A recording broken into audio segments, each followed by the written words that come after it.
Yes, member of the Design Review Commission, we're going to call the meeting to order on time at 6:30 p.m. this evening for the regular Design Review meeting of Monday, June 22nd, 2026. And Commissioner Tsang, if you can lead us in the Pledge of Allegiance. Thank you. I pledge allegiance To the flag of the United States of America, to the republic for which it stands, one nation, under God, indivisible, with liberty and justice for all. And Eileen, if we can have roll call. Commissioner Tsang, Present. Commissioner Tu, Present. Commissioner Taylin, Present. Commissioner Nectab, Present. and Chair Romo is absent. Yes, thank you. Good evening, members of the Design Review Commission. Since the chair is out of town this evening and is absent from this meeting, and also the vice chair position is currently vacant, staff will ask that the commission select a chair pro tem to run the remainder of this meeting only. So it does not change the organization of the commission, but it's to run the evening this meeting. So the procedure for selecting a chair pro tem is that any of the commissioners can either nominate him or herself or a fellow commissioner. And a nomination can be declined. If the nominee declines, then the member that did the nominating can then amend their nomination or not nominate. And when there are no further nominations, then we can call for a vote. If there is only one nomination, then we will close the nomination and call for a vote. If there are multiple nominations, then we will call for a vote on each nomination in the order that they were made. And then the newly selected chair will then take over the meeting from that point. So at this time, the nominations are open. If we can get nominations. I make a nomination to elect Commissioner Tsang to be the chair of this meeting. Are there any other nominations? Commissioner Tsang, do you accept the nomination? I'll go ahead and accept the nomination. Thank you very much. Thank you. And if we can get a quick roll call, please. Commissioner Tsang, Yes. Commissioner Tu, Yes. Commissioner Taylin, Yes. Commissioner Nectab, Yes. and Chair Romo is absent. Thank you very much. I guess that does remain in my seat for now, right? Well, good evening. Welcome to the Design Review Commission regular meeting on June 22nd, Monday. It is now 6:05, and I'd like to call the meeting to order. Tonight's meeting is streamlined on cable channel number 3 and our online platforms. So to prevent any overlap in comments, each commissioner will be called upon to speak. Number 1, public comments. This is the time set aside for members of the public to address the Design Review Commission on items of interest that are not on the agenda, but are within the subject matter jurisdiction of the Commission. Pursuant to the Brown Act, the Design Review Commission cannot answer any questions or take any action until such items as the matter may appear as an item on the future agendas. If you wish to address the Design Review Commission, please fill out a speaker card that is available on the back table. Once completed, kindly submit the card to the recording secretary.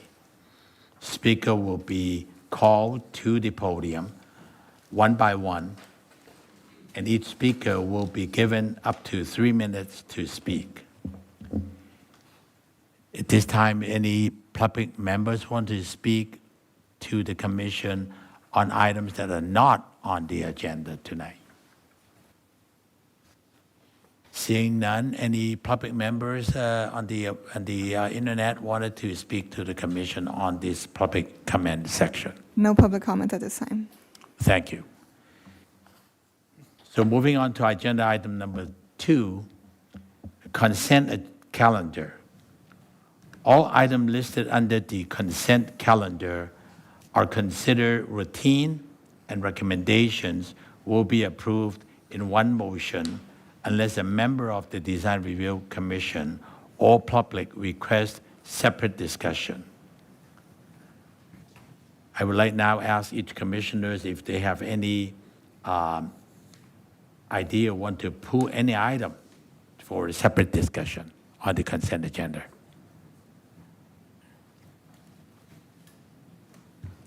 Seeing none, staff, do we have any comments from the public to pull out any items? No public comments at this time. Okay. So also we have no comments on the consent agenda. The only item on the consent agenda is the approval of minutes for the May meeting, May 28, 2026 Design Review Commission meetings. The recommendation is for approval. Can I have a motion to approve the minutes for May 28, 2026? Yes, I have a motion to approve the minutes for the meeting on May 26th. I guess I'm the only one who was here. Yes. Thank you.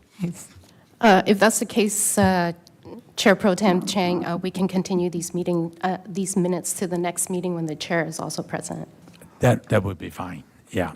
I guess for sure myself, I will review the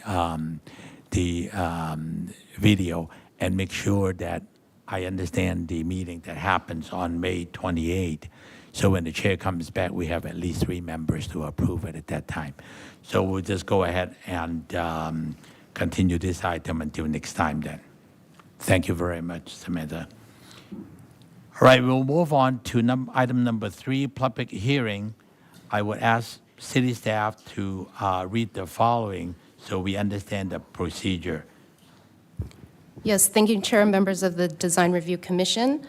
There are 4 public hearing items this evening, and copies of the agenda and the staff report are available on the city's website at www.sangabrielcity.com and also on the table that is by the entrance. Anyone wishing to speak on an item this evening and are not the project applicant, please fill out a speaker card. And if you can indicate the item number and submit that card to the recording secretary, which is Eileen this evening. And as mentioned, each speaker will be called up to the podium one by one and will be given up to 3 minutes to speak.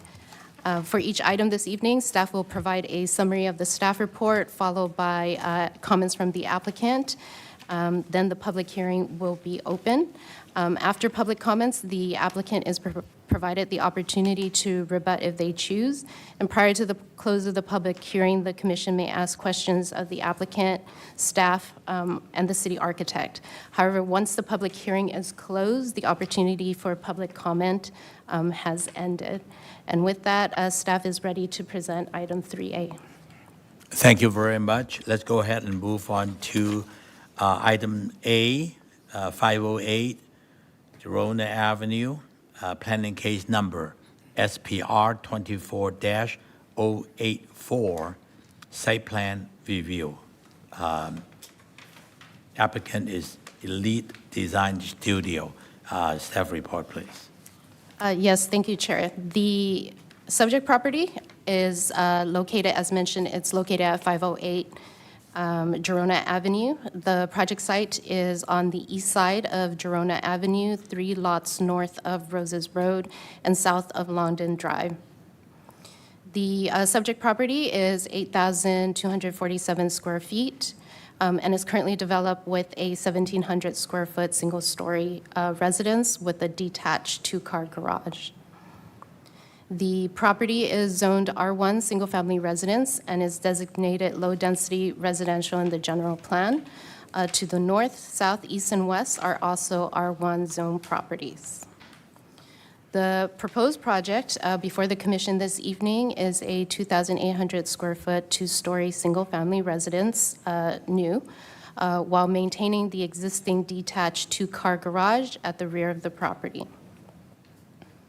The proposed house is designed in a minimal traditional style and was reviewed by the city architect and city staff for consistency with the City of San Gabriel design guidelines for single-family residence for key principles that include shelter, balance, integrity, detail, substance, transition, character, and sustainability. The house will be comprised of a light beige stucco finish, gable roof with dark gray roof tiles, dark brown vinyl windows, dark brown roof eave fascia boards and window trims, and a stone veneer wainscoting. This table shows the proposed project. The development standards allowed for the R1 zone area, and the development standards proposed by the project. It shows building height, floor area ratio, lot coverage, front, side, and rear setbacks, and also the parking that is provided. The city's codes also requires a neighborhood analysis of properties within a 300-foot radius, and the analysis shows that there are 6 existing properties with 2 stories within that radius. The project also meets the goals of the 2004 general plan, including Housing Goal A, Community Design Goal 10.1, and Community Design Goal 10.3. The project was reviewed for compliance with the California Environmental Quality Act per Guidelines 15303, Class 3 for new construction. Also, public noticing was provided in the form of mailing to properties with a 300-foot radius, posting on the subject property, and publication in the San Gabriel Sun, as well as the posting of the agenda at City Hall, the library, and the city's website. The recommendation before the Design Review Commission this evening is to adopt the resolution of the Design Review Commission of the City of San Gabriel, California, approving planning case number SPR 24-084 for a new 2-story single-family residence with the existing detached 2-car garage at 508 Gerona Avenue, subject to the recommended conditions of approval. This concludes staff's presentation. Okay, thank you, staff. Does any of the commissioners have any question for staff at this time before I open up the public portion of the meeting? No question for staff. Commissioner Cullen? No questions. Thank you. Commissioner Nick Tapp? No, sir. Okay. I don't have any questions for staff for now until we hear from the public.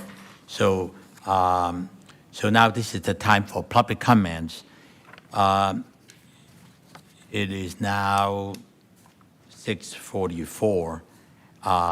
We'll open up for the item for the public meeting.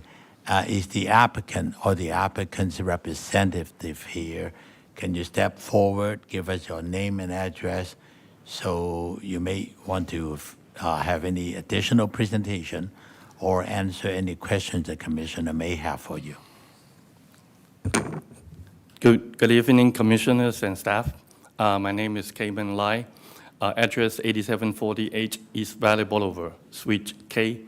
I'm representing the owner, Elizabeth Ko, who is in the audience, and Elite Design Studio.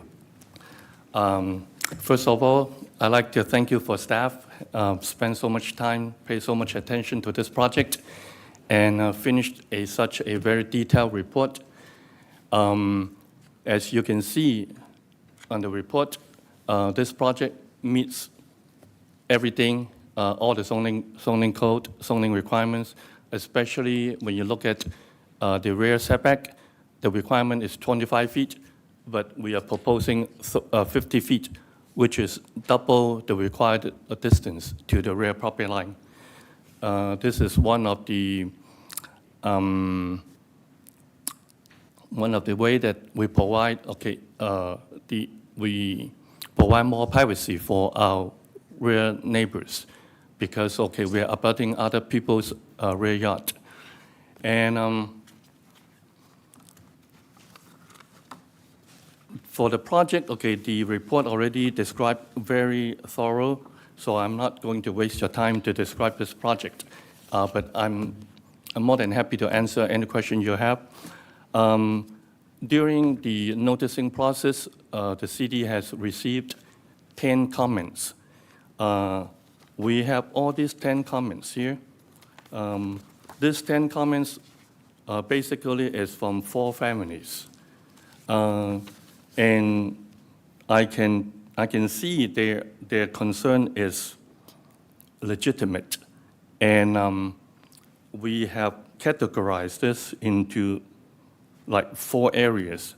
I'd like to briefly talk about it tonight. Sure, please go ahead.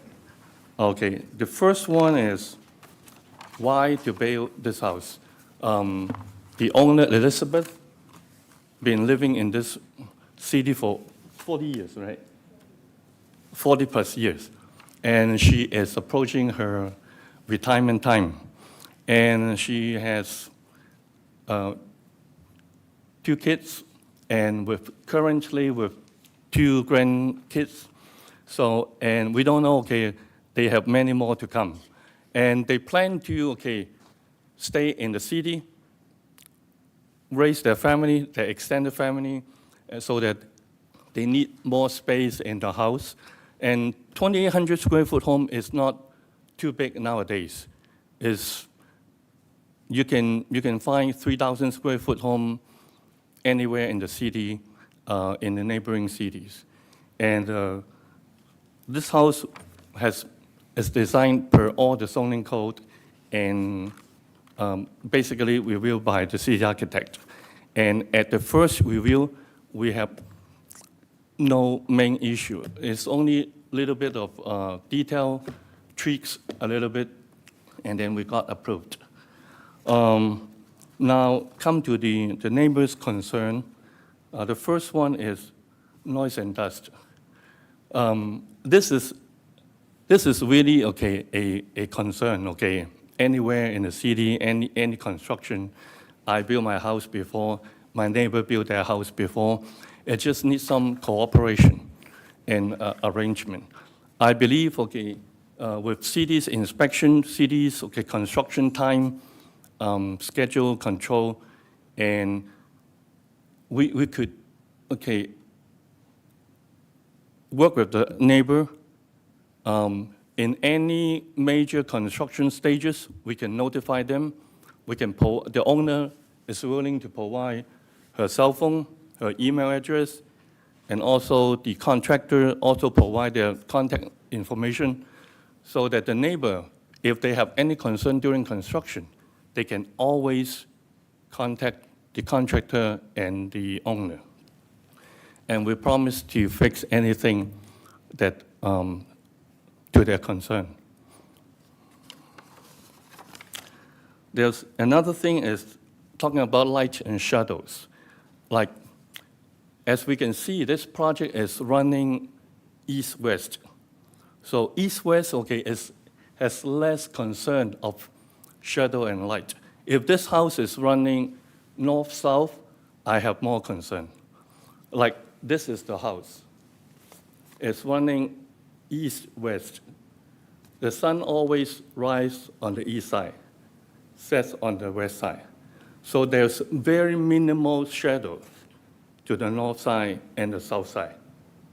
And in the morning, it's only the front yard has shadow. At the end of the day, it's only the backyard has shadow. So I would say shadow is not a major concern in this project. Of course, this is some concern with anyone. And also, talking about the mass and bulk and aesthetics, or maybe I should skip this because the staff report already very, very detailed, talk about those, and everything is meeting the code. Lastly, the privacy issue. Because this is a two-story house, of course, there are some windows facing the neighbor. And before we come to the project, come to the meeting, we visit our project. The owner is willing to do something, okay, to minimize the privacy issue. If you look at the project, okay, on the south side, there are 3 windows on the second floor. Can we show the south? Okay. On the south side, okay, there are only 3 windows on the second floor. One is at the stairwell, at the staircase. So that one, okay, nobody can stand next to that window. Then the middle window is a small window, which is a 2x2 window in the bathroom.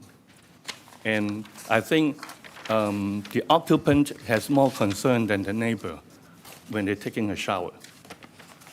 And to the east end, there's another window, which is a small window, 2.5 feet by 3.5 feet, which is a small window. Typically, okay, you walk into Home Depot, you can find 4x4 window easily. And this one is a casement style. It's just to provide this for some cross ventilation. Okay, the main window is facing east. And the east, on the second floor, there's additional 10 feet setback on the second floor. So it's like almost 60 feet from the east neighbor. And also on the stairwell, there are 3 windows. There are 2 lower windows. The owner willing to change those to a translucent window, which will reduce some light, okay, contributing to this house. But the owner is willing to sacrifice that. Then we'll look at the north elevation. The north elevation, there's only 3 windows on the top. The one closer to the back, there are 2 windows of the bedrooms. There's another window is the front bedroom. So these are kind of like minimal window. They are not big size of window. They are also like 2.5 by 3.5 because they are casement. That's how we can reduce the window size. Instead of using sliding window, they are 4x4 at least to meet the building and safety egress code. So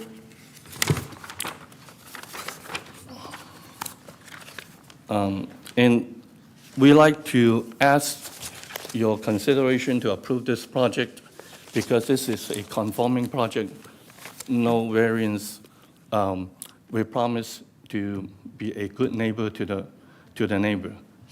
And during construction, and we will resolve anything, okay, anything arise. Thank you. Thank you very much, Mr. Lai. In the summary, if you can summarize the owner's willingness to reduce how many windows altogether? I heard that you said there is a... Okay, the owner willing to change 2 windows, the 2 lower windows in the staircase to translucent window. So, yeah, 2, so not clear window, but yes, just a opaque window where Yes, the light yes. comes through, but you Right. cannot see what's inside. okay. So that's the only thing. The remaining, they want to keep what's in Yeah, there. because on the second floor facing the south side, there are only 3 windows. One is facing, one is within the staircase, and the landing is like 8 to 9 feet from the window. So nobody can stand right next to the window. Then the middle window is a 2x2 small window, which is in the bathroom. I think, okay, the occupants is more concerned of their privacy than standing there looking at people. I live in a 2-story house. I have never stand at my window looking at my neighbor. Why would I do that? Okay. Thank you. Let me ask the commissioners, do you have any question for the applicant's representative for now before we bring another speaker up? So Any question, Commissioner Chu? No, I think the design documentation and the material board present the project pretty well, and I don't have further questions. The remaining commissioners? No, I don't have any questions right now. Thank you. Yes, I was wondering if the applicant is willing to add shutters to the windows and just basically you're standing behind the window, you cannot look down, but you can look up. The sun will shine inside the house, inside the okay. stairs. These are what possibly you could sit down with the neighbors, especially like the southern neighbors, which is understandable how the windows looking into their house. You know, are you guys willing to do detail work like that? Do you mean, okay, a shutter, okay, inside the room? Either way. Okay, Some- because most of the time, the outside shutters, and shutters are not a very typical details for this Right. prairie style, we call it prairie style, but okay, the city call it a minimal traditional.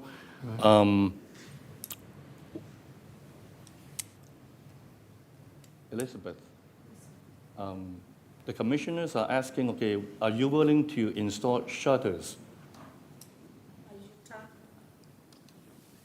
Can she come up? Sure. Yes, please. Please give us your name and address for the record. My name's Elizabeth Cole, and property owner of 508 Gerona, San Gabriel. Yeah, I think what's on the floor is that one of the commissioner has suggested to minimize or help on the privacy issue. Have you considered maybe using shutter? Now, shutter could be either the exterior shutter or the interior shutter, where you do not want to have the visual directly into the neighbors. There are many ways to do it. I think we can discuss it a little bit later. You can actually compare the location of that window versus the neighbor's window location and plant trees accordingly. And that will help on both sides if you do it that way. So later on, we're going to ask, listen to the neighbor's concern, and then we can come up with maybe some suggestions a little bit later. So, but that's, adding shutter is one of the possible I'll consider consideration. it. What we hope to do is to have the neighbors within the city, your own neighbors, and we are neighbors also. So we want to live in harmony. So Absolutely. you have the right to enjoy your property, but you have to consider the other neighbors. They also have the right to enjoy the property. So what we hope to do is to find a happy location where you can all live together and each enjoy each other's company and neighborhood, and it will make the city a little bit better. So, Share your input. yeah. So we will bring you back, and once we finish the public portion of the comments, and then have a seat, and then we'll, yeah, go ahead. Chairman Chang, okay, yeah, you point out a very good point. Okay, we all want to be good neighbors. Okay, everything is go both ways. We understand, okay, why we need to build this house, because, okay, their need change. Okay, they're approaching their retirement time, so they will spend more time at home. They want to welcome their families, okay, enjoy their time together, okay, 3 generations together, okay. And it just, okay, the timing has happened, okay, in this couple of years, they think of this. It's just like the 2 neighbors, they moved in last year, they also remodel, and there's also dust and noise, but we've been pretty cooperative, and we will work our best to work with them. Thank you, really appreciate it. Thank you. Have a seat, and if I need you back, I'll bring you back. Okay, anyone else in the audience want to speak for, against, or about this particular application? Anyone, if you want to come forward, make sure you come forward. Are there any speaker lists Yes, we submitted? have a couple submitted. Why don't you call them up then? Okay, we did have Elizabeth Coe come up earlier. Next one would be Monica Young. Okay, is Monica Young here?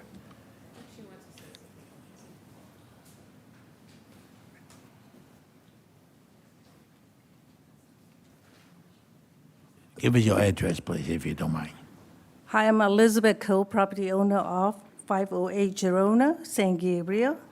And first of all, I'd like to thank you, member of the Design Review Commission. And my name's Elizabeth Coe, I mentioned already. For the past 43 years, our family has called San Gabriel Valley home. This is more than a house to us. It is where we hope that we spend most of our lives and creating lasting memory of our children and grandchildren. And when the kids left to college, we were empty nester. All of a sudden, they got married, grandchildren. Then we're busy again with the extended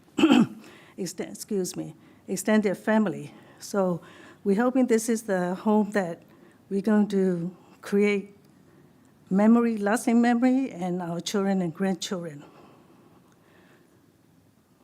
Over the year, I have been active in the community through PTA, Chamber of Commerce, charitable fundraising, and service on the Legislative Committee of San Gabriel Valley Board of Realtors.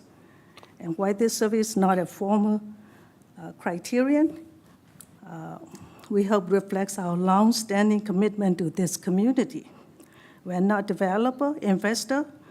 This project is a personal investment in our family's future and our forever home. And throughout the planning process, we made every effort to communicate with our immediate neighbors. And we'd like to congratulate James and Jessica, our immediate neighbor. They just got a baby too. And we just had added 2 as well. And we always try to be thoughtful and respectful neighbors. We share the plan with them, and we listen to their concerns. We respectfully note that there are 2-story homes exist in the neighborhood on Gerona, 500 blocks. There are 35 homes on the block, and 7 homes are 2-story. And notably, immediately north of it, 520 and 524 are 2-story homes. And so 1 out of 5 homes are 2 stories, and it exists. And this, we respectfully note that 2-story home exists on Gerona, and proposed home has been carefully designed as the staff recommendation and our architect explained, and design comply with the city requirements, including height, setback, and zoning standards. We understand and respect the concerns that have been expressed. At the same time, we ask the commission to consider for the 3 years commitment to this community, our effort to work with our neighbors, and our desire to create a beautiful home that is compatible with neighborhood. And we respectfully request your support, approval of our site plan review application, and thank you for your time, consideration, and service to our community. Thank you. Thank you very much for your comment. Appreciate that. Any other? We had a comment from Monica Young. Is Ms. Young here? Thank you. Please give us your address if you don't mind. Yes. Good evening, Commissioner and staff. My name is Monica Young. My address is 336 Rosemont Boulevard. And I'm in support of this project and appreciate the investment being made into the community. I believe the design is appropriate for the area and in compliance with city guidelines. So, and I encourage the commission to approve the project. Thank you. Thank you, ma'am. Appreciate that. Any other speaker card? Yes, we had another comment by Caden Wren. Caden Wren. Can you spell the last name? I think it is R-E-N, last name, for 512. R-E-N? Yes. So come forward, give us your name and address for the My name is record. Colin Ren, and my address is 512 Gerona Avenue, immediately north of the proposed project. I oppose this project as planned. Our first concern is neighborhood context. The immediate surrounding homes are all one-story houses, and this proposal would introduce a much larger two-story structure into that setting. From the plans, the second-story setback actually is more on the street side, facing the front instead of on the side. The side only have, I think, about 5 feet of setback from the first floor to the second floors. So it's really, the structure is really creating a lot of shadows on both sides of the property. And also, we are of course, concerned about privacy. There are 7 proposed windows facing our house on the north side. And there's currently only a 5 feet concrete wall dividing our property. So even right now, we can see into each other's windows. And not to mention, there's also a deck, uncovered deck proposed on the second story. A deck is especially concerning to me because it is an outdoor living area where people can stand, sit, and gather while looking into neighboring yards for extended periods of time. So we respectfully ask the commission to recommend the applicant to either remove or relocate the north-facing second-story deck. If the deck is allowed to remain, we ask that it be conditioned with a permanent solid or opaque privacy screen along the north-facing side, high enough to prevent direct views into our backyard. We also ask for a written landscape condition requiring a continuous evergreen privacy hedge on the applicant's side of our boundary wall. The hedge should be at least 8 feet tall, non-invasive, irrigated, maintained, and replaced if any plants die. This should be installed before the final occupancy so that privacy mitigation is not delayed or left unresolved. We're not asking to stop improvement of the property. We are asking for reasonable written conditions that make approval more compatible with the one-story home surrounding the area. And I just want to mention that although the property was actually rented out to another person for what I heard is 15 to 20 years. So this property was in fact not occupied by Ms. Ko for a number of years, just due to my personal knowledge. Thank you for your time, commissioners. That's all I have to say. Thank you. Thank you very much. Appreciate that also. Anyone else? We did have a comment by Sean Kim.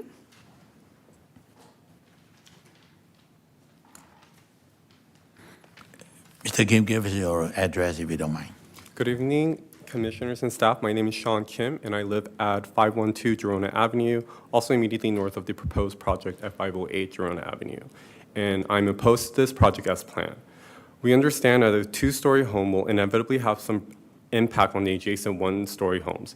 Because the proposed residence would be immediately south of us, it will naturally reduce lights reaching the south-facing side of our property, particularly during the winter. While some of these effects are unavoidable, we believe that privacy concerns can be meaningfully reduced through thoughtful design and landscaping. The proposed second story introduces elevated windows and living spaces that will have direct views towards neighboring properties, including ours. We respectfully ask the Commission to consider a condition requiring a continuous and well-maintained hedge or tree that shares the property line to provide effective screening for adjacent homes.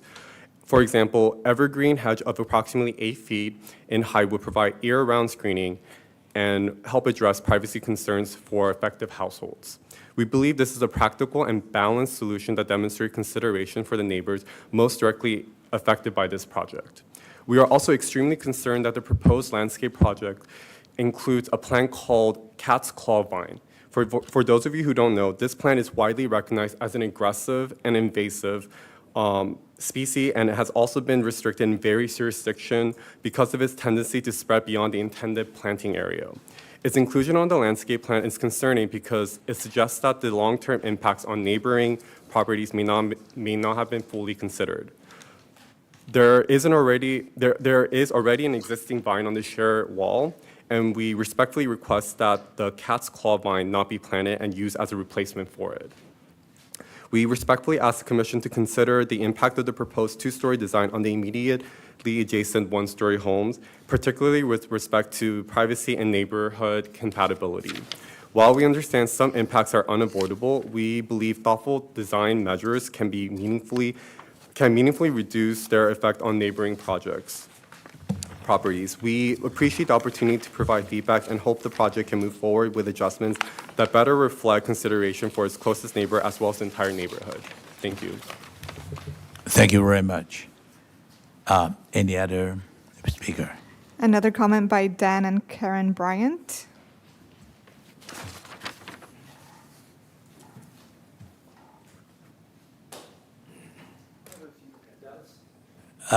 Can you hand it to the secretary and she can hand it to us? You have enough copies? Okay. Go and give us your name and address again for the record. My name is Dan Bryant. I live at 516 Gerona Avenue. Just before I forget something that Mrs. Koh said, there were a couple of two-story homes north of Gerona, and those were built before the moratorium and the standards. So there was no notice, there was no posting, none of the neighbors had any say in those homes. And I know because I live next to one, so I know that and we're 2 doors north of it, and the privacy and the light affected us. He's wrong on the massing idea. So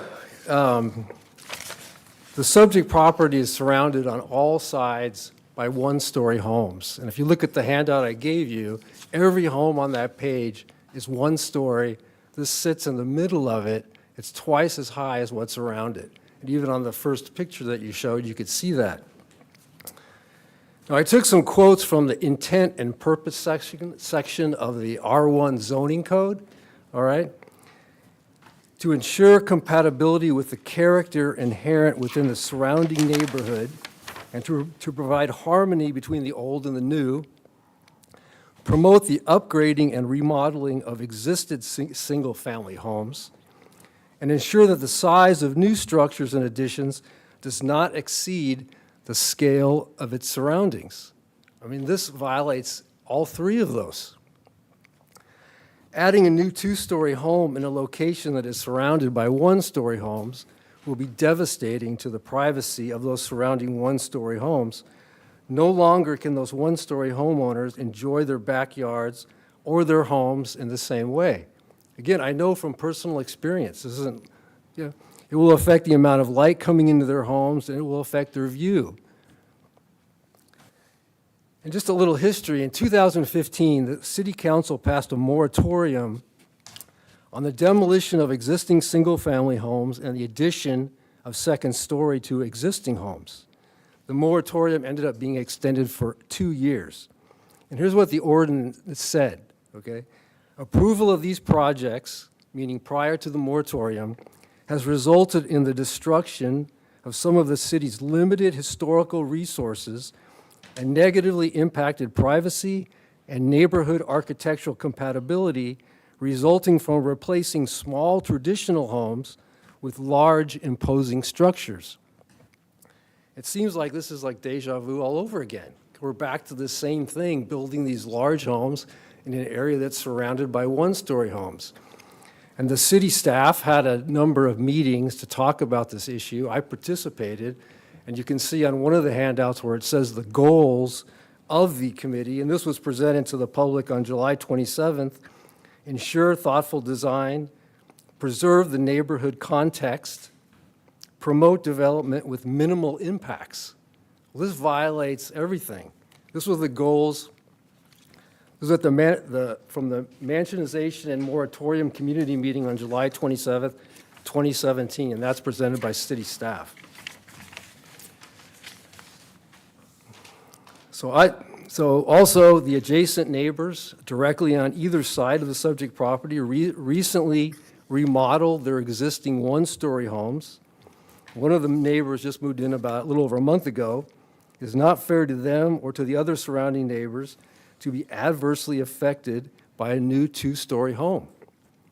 The applicant should be advised to revise their plans and remodel the existing home, expand it, or create a new, larger 1-story home. The lot is big enough to do that. And I would add with the number of people that are here, the notice we got in the mail, or the mailed notice came 10 days before this meeting, And the posting, which I think should have been out in the front yard, was against the property with an overhang, so a lot of people didn't see it most likely, and a lot of people are on vacation. Also, this is my last point, is as part of that whole moratorium and the staff meetings, they didn't have notice or mailed notice or posting or anything. And so the point of that is not to sit here and comment on paint colors or something, but to comment on the project in the context of the community. Thank you. Thank you very much. Hi, my name is Karen Bryant. I'm at 516 Gerona Avenue. Same address, right? Thank you. With the last speaker? Is this it? I'm the wife of the last Okay. speaker. All right, just want to My make name sure is it is Karen Bryant. from the same party. Okay, thank the you. same Go ahead, party. Ms. Bryan. So we've lived in our house for 36 years. We moved there because of the look of the community, of the block. We love our community. We love our neighborhood. We know everybody there.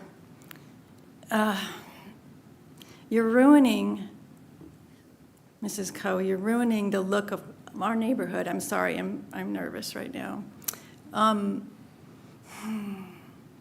That is not something that fits in with our neighborhood, that house, the two-story house. It's monumental looking. It looks like monumental prairie style or something. There's nothing, you could never find any house in these houses that were built 87 years ago or around that time that looks anything like that. So it doesn't fit in at all. And as far as a two-story house, they've been built on our block, but nobody wants them built on our block. And they've just been railroaded through. We found out the day that they were starting construction on the house next to us that it was going to be a two-story house. I lost the entire light on the north side of my house. From all the windows on that side, I look into other windows. I can't even open the window in my bathroom on the top part to get ventilation in because there's a window that looks right inside. So I have nothing, no privacy in the bedrooms on the side. And, it was just devastating to us. Those rooms are dark now on that side, okay? They're not meant to be two-story houses in these neighborhoods. They've been built, but it's not meant, it takes away from the character of the entire neighborhood. I greatly oppose this. I don't understand why someone has to take something from us that we never get back. Oh, also, I can't even be out in my backyard without having windows looking down into my backyard from my neighbor. And actually, when I'm in my garden behind my garage, I have privacy there now, but if they build this house that she's talking about, it's gone. There are areas between the trees. I can see where the deck is going to be. And it's just not right to come into a neighborhood and take something that she gets to take it. We don't ever get it back. We don't ever get our community back. We don't ever get the look of our sweet neighborhood with the little houses. It's not right, so that she can have the nice retirement. I know she's very wealthy and she can do all this kind of stuff. We're not like that, okay? Yeah, so, I don't know. It's just really, really disappointing, and that's my only point. Thank you. Thank you, Ms. Bryan. Anyone else had submitted the name for the public hearing? We have June Fang. Is Mr. Fang here?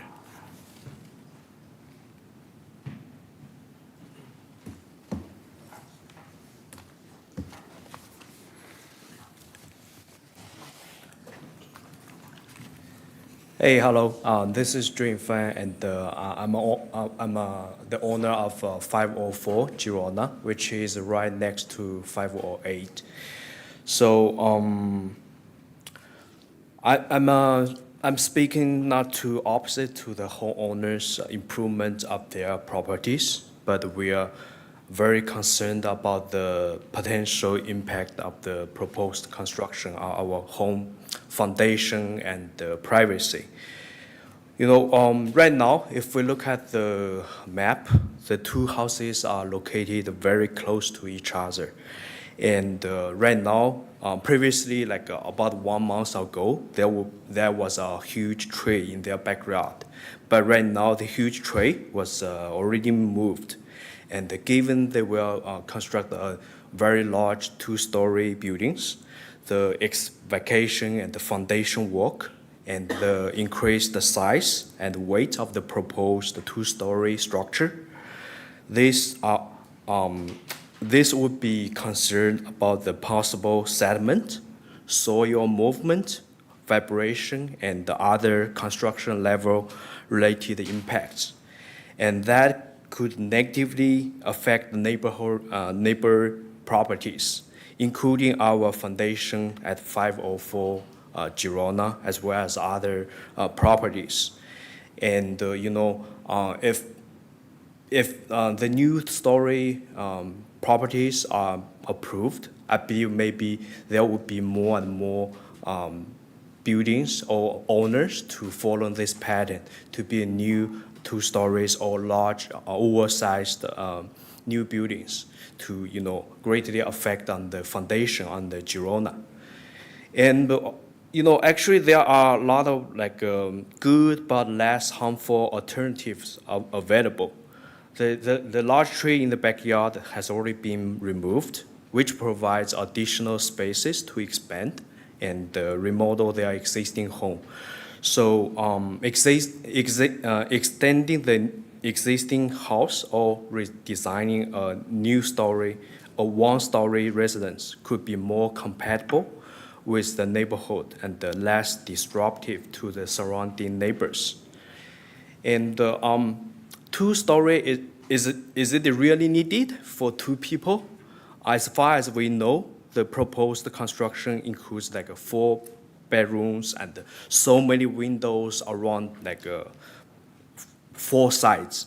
There will be 10 windows facing south, and I heard that 7 windows facing north.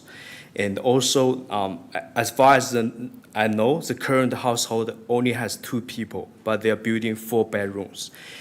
Is it really necessary? And especially, they told us they have another primary single-family home at the San Marino, and they are renting this current 508 Gerona to another person for 15 years. So every homeowner has the right to seek a better living environment. But improvement does not mean tearing down a good quality older house and replacing with a much larger 2-story structure. The true improvement should be thoughtful and should respect the history, architecture, and the character of the surrounding neighbor.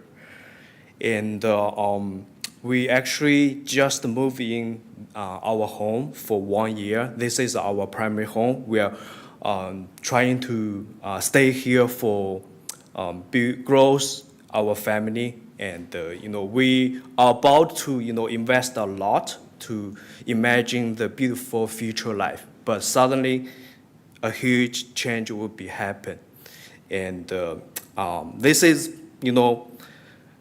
it's like a huge mountain fitting in my heart, and I feel like a huge pressure, and I can't imagine what the life will be in the future.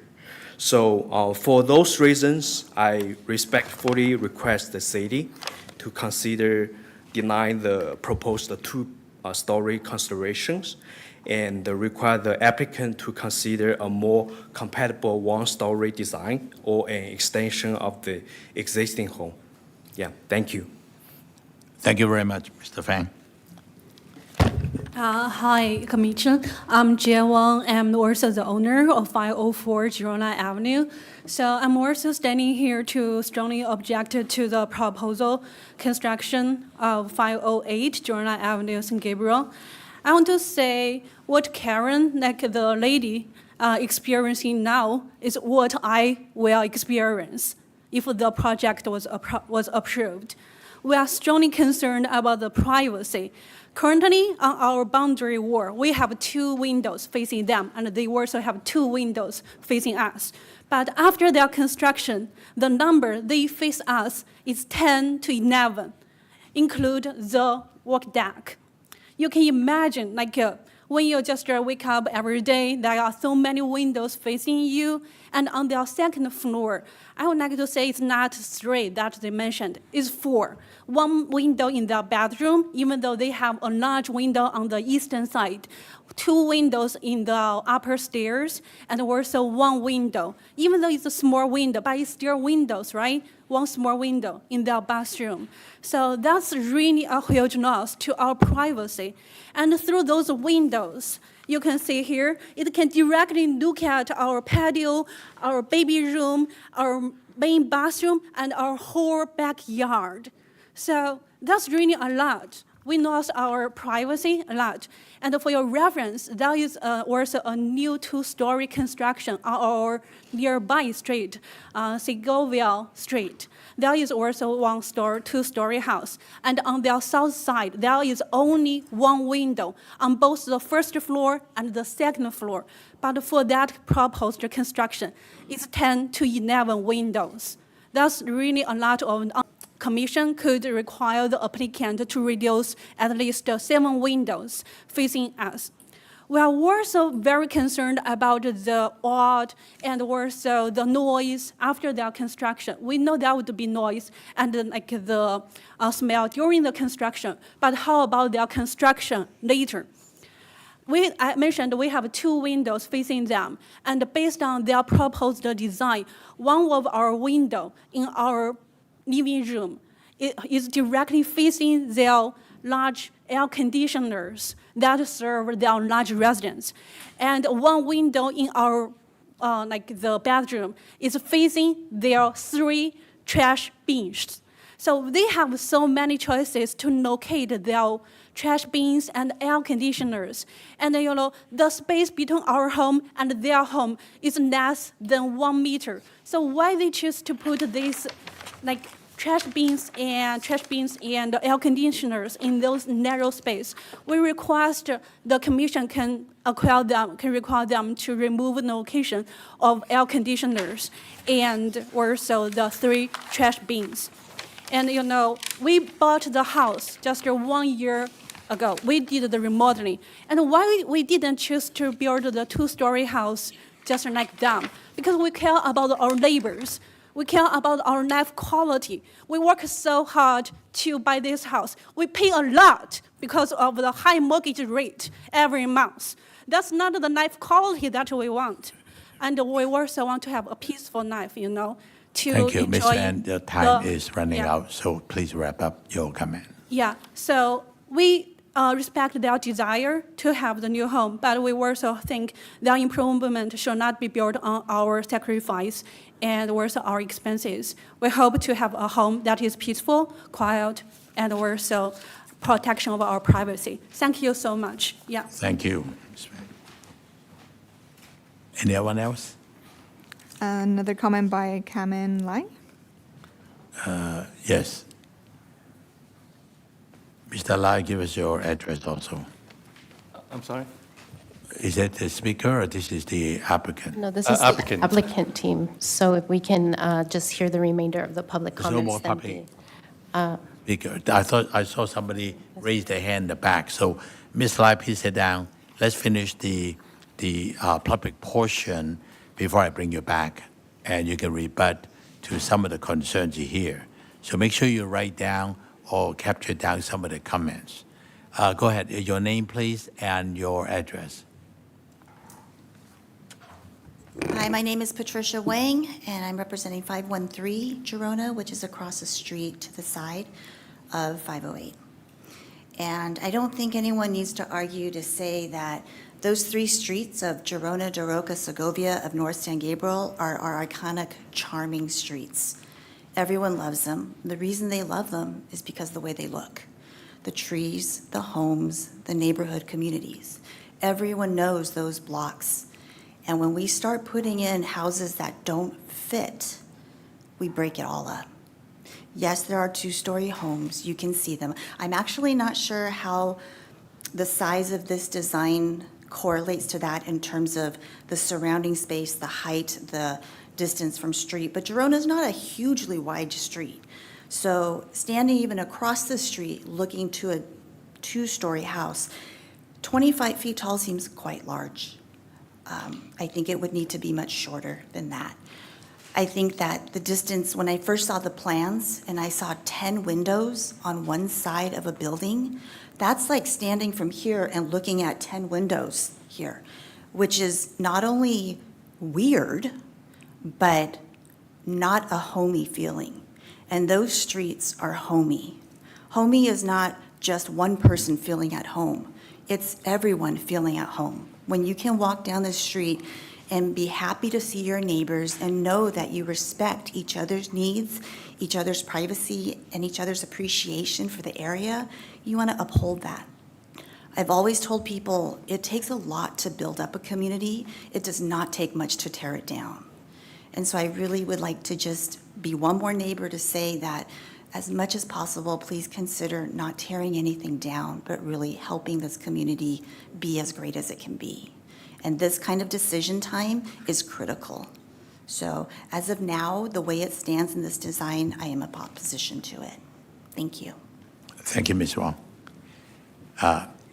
Anyone else had submitted paper? If not, anyone else to speak for or about the property on the audience? All right, seeing none, is there anybody else that is on the internet that want to speak about this project? We had a few submitted online that were given to the commission for review. Oh, that's what we got so far in printed on the table. Yeah, I think the commissioner got those also. All right. So with that said, let me invite the applicant back to the podium. I hope you heard what was said by your neighbors. Some are immediate, some are across the street, some are a little further down the road. And I'd like to maybe hear back from you before we close a public hearing and have our own deliberation. Go ahead. Thank you, Chairman Tsang, bringing me back to the podium. Yes, okay, we had a moratorium in 2015. I still remember. That time, okay, I had 4 projects on hold for 3 years. And looking back, since that moratorium, okay, the city worked very hard, restructured their code, design review, and design review guideline.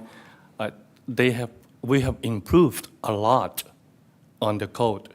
And your code is one of the most restrictive code in our neighborhood compared to Rosemead, Arcadia, Pasadena for single-family home, Monterey Park.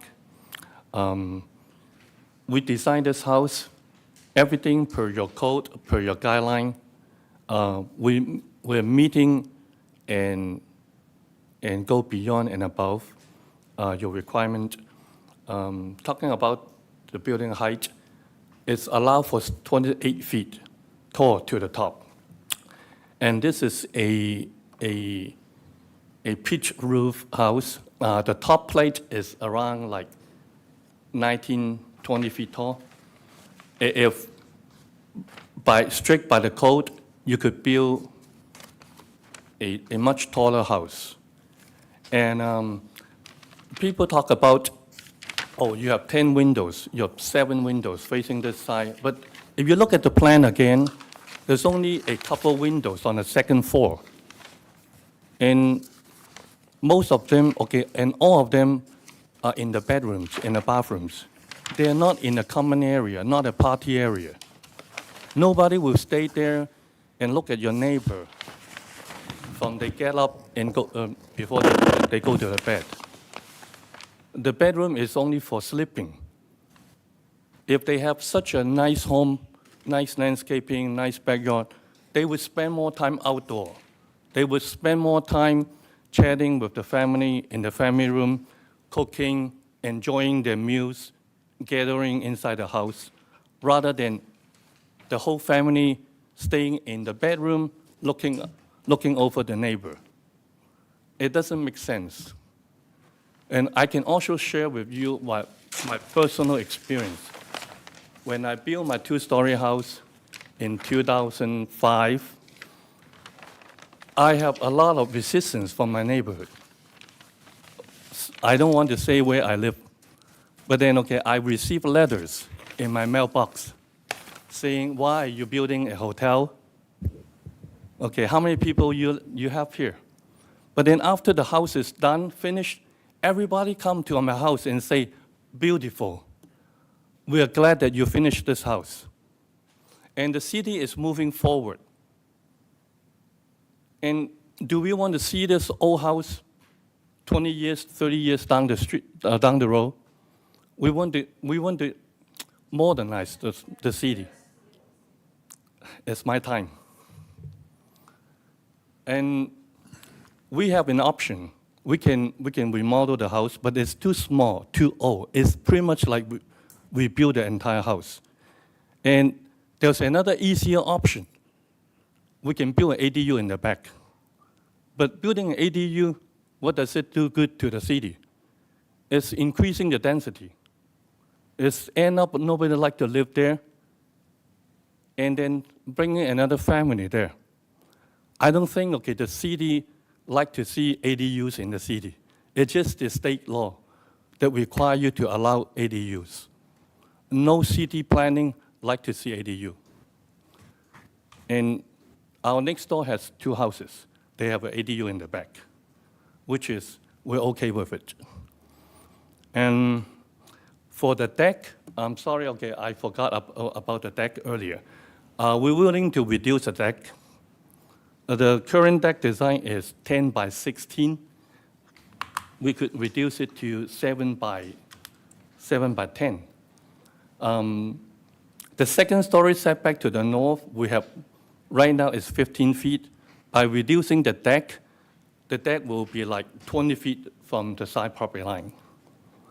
And so we'll understand, okay, people scared of the two-story house. But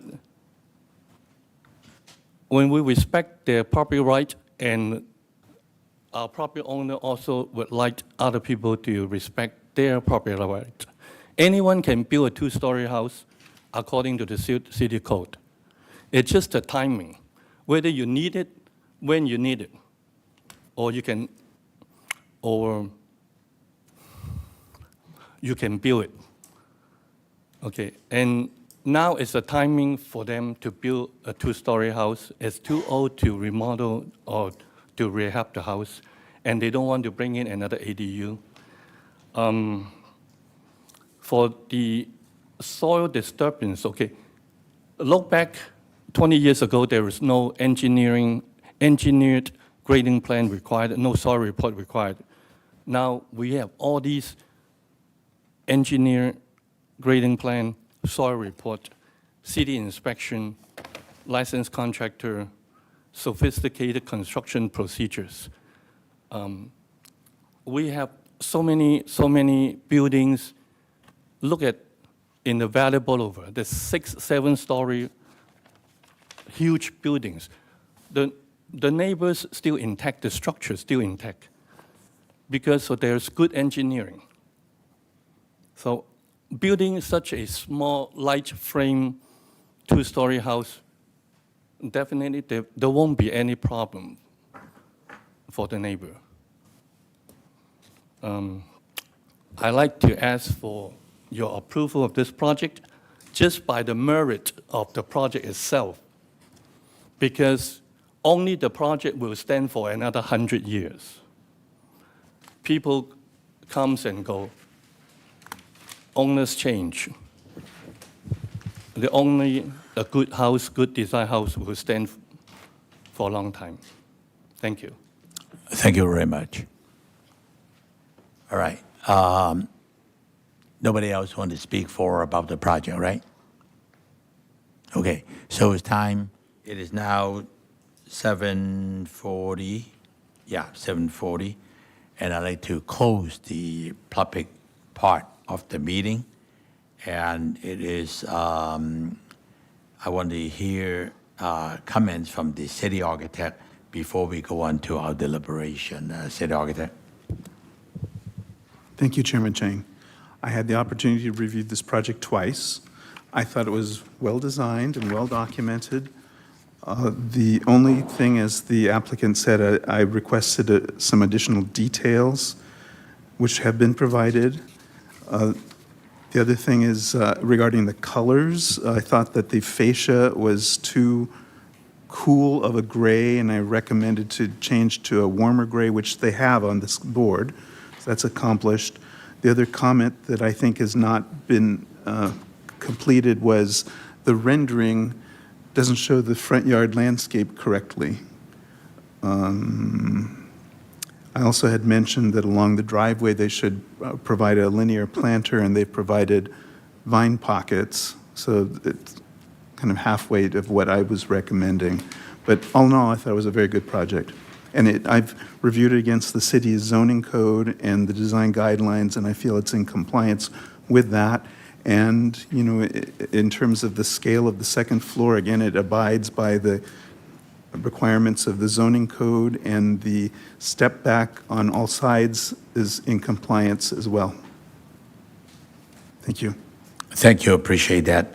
Maybe I ask a quick question for staff, Samantha. A standard procedure for this application to go through where we are today, have they have the opportunity to talk to the neighbors, share plans with the neighbors, and so some of the concerns are mitigated, maybe? Do we have that? That would be a question for the designer and the property owner. I see. So it is not required, but That is we correct. It's a recommend them courtesy, to yes. talk to the neighbors. Okay, appreciate that. All right, so with that said, let me hear our commissioner's comment. I will start with our Commissioner 2, since she's been on the commission for many years, and I just want to hear your comment before we go into our 2 new commissioners. Welcome to join us. You started a challenging meeting for first time. We don't have that many customers usually. Oh, good to know. It's not like this every time, Yes, but it's all good. Yes, I think thank it's you. good that we hear the neighbors' concern. It's And true. this is why the Design Review Commission was established to deliver a harmonious neighborhood that neighbors can live together in harmony. That's the whole idea about the city charter. So why don't you share with your comments on it so far? Yes, thank you, Chair Chen. So I think I agree with City Architect by reviewing the set of documentation. I think the document was well prepared, and the design in compliance with the city design guideline. And I think the applicant has been proactively trying to work out some solutions with the neighbors, with some design treatments and techniques. So I do have a couple things I would like to share. This one major concern is actually the natural light. I believe a lot of cities, they will require a solar study for a new development, which is not in our case because we didn't require this in City of San Gabriel. But I wonder if the applicant is willing to perform a solar study to show the actual shadows of the new construction impact to the surrounding neighbor. I believe that because the R1 zoning code does allow 2-story building, so which has been taken into consideration with the setup of building mass, building setback from the front and the back and the side. So the solar study would be a good method to verify that, to give a peace of mind to the neighbors that this new construction wouldn't cost too much of their quality of life. Another thing is that I've been talking about a lot about the window placement of the design. Both the neighbors from the north and south would concern about those windows facing directly to their property. And as the designer said, that a lot of those are actually in the bedroom and bathroom, which is not like common area, would have many occupants. But I do believe there's some windows that can be eliminated if the owner agree. It's not that we have major impact to the quality of the design or the natural light of the room. For example, like there's windows in the staircase. I believe there's 3 cascading windows along with the stairway that I think potentially if you want to light the stairway, then you may be able to do a skylight in a way that you don't look out directly to your neighbor, or some sort of like glass treatment that an opaque glass can be used. But I do believe 3 windows along the stairways a little too much looking at that elevations.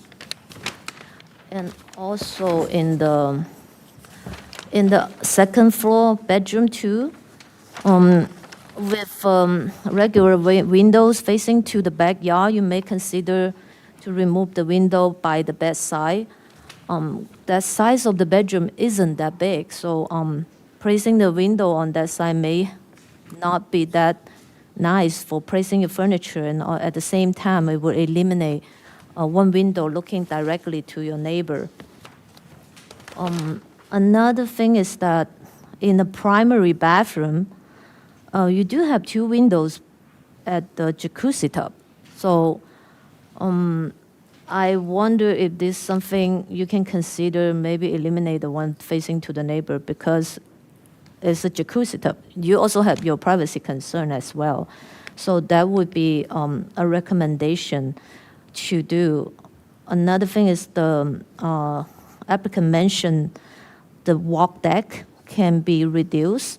And one of the neighbors actually reminded us that maybe we can do treatment on the elevation to the north side of the walk deck, so that you don't have an open deck facing to the neighbor to the north.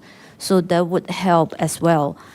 So I guess these are some of the window and window treatment design we can implement in the design to improve the privacy issue. The next thing is actually landscapes. I think I do have a comment similar to city architect, that the rendering doesn't look that right. So you don't show the actual trees and plants you're proposing on the landscape plan. It looks pretty bare.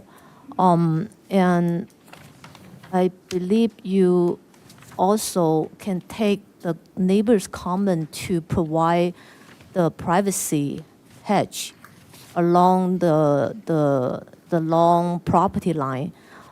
That, although it's a bit pricey, but it's great to have, and it would increase the value of your property quite a lot because of the green hedge, create privacy, and also it's really nice backyard.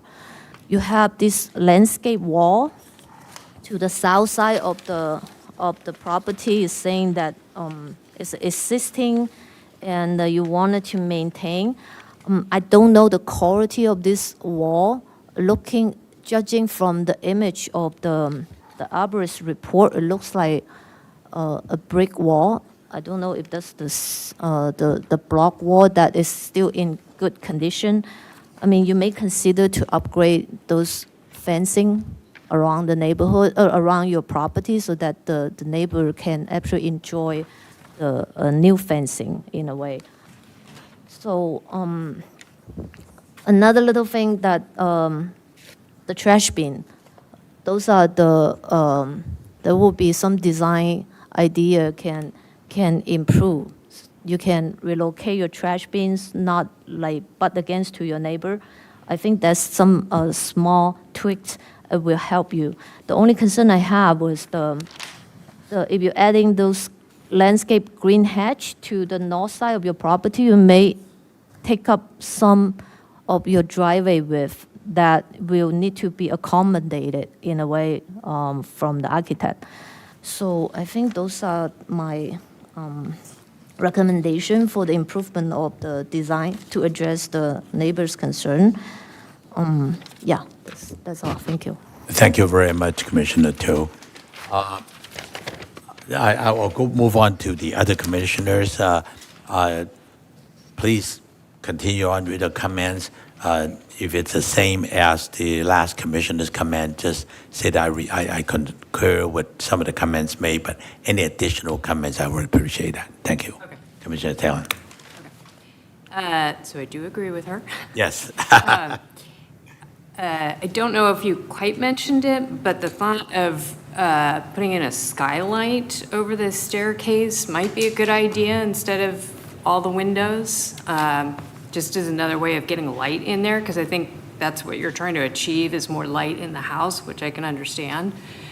I have a couple of comments that are more landscape oriented. The hedge, I totally agree with doing a hedge treatment. Right now you have Laurel nobilis spec, which is a very slow growing hedge. If you were to use something like Podocarpus gracilior or Ficus nitida, those grow at a much faster pace and are going to provide a level of privacy that you wouldn't be able to get with the laurel for quite a long time. But I would also do the spacing a little bit closer than what you have spec'd on here. They're too far apart, so they're not going to really provide any kind of privacy. For the vine that you were commenting on, there are many different vines that you could go with. There's the lavender trumpet vine that has the same look, but it's a low water and very easily contained vine that you could use. And I think it would go well with the coloring of the house. I like the idea someone mentioned about the deck and doing some sort of treatment on the north side. You could do like wood slats or something like that that would allow some light in, but also provide that privacy for the neighbors to the north. And you might want to think about possibly doing some kind of trees on the south side where some of the larger windows are, just to also provide a little bit more privacy so that your southern neighbors feel a little bit more privacy there.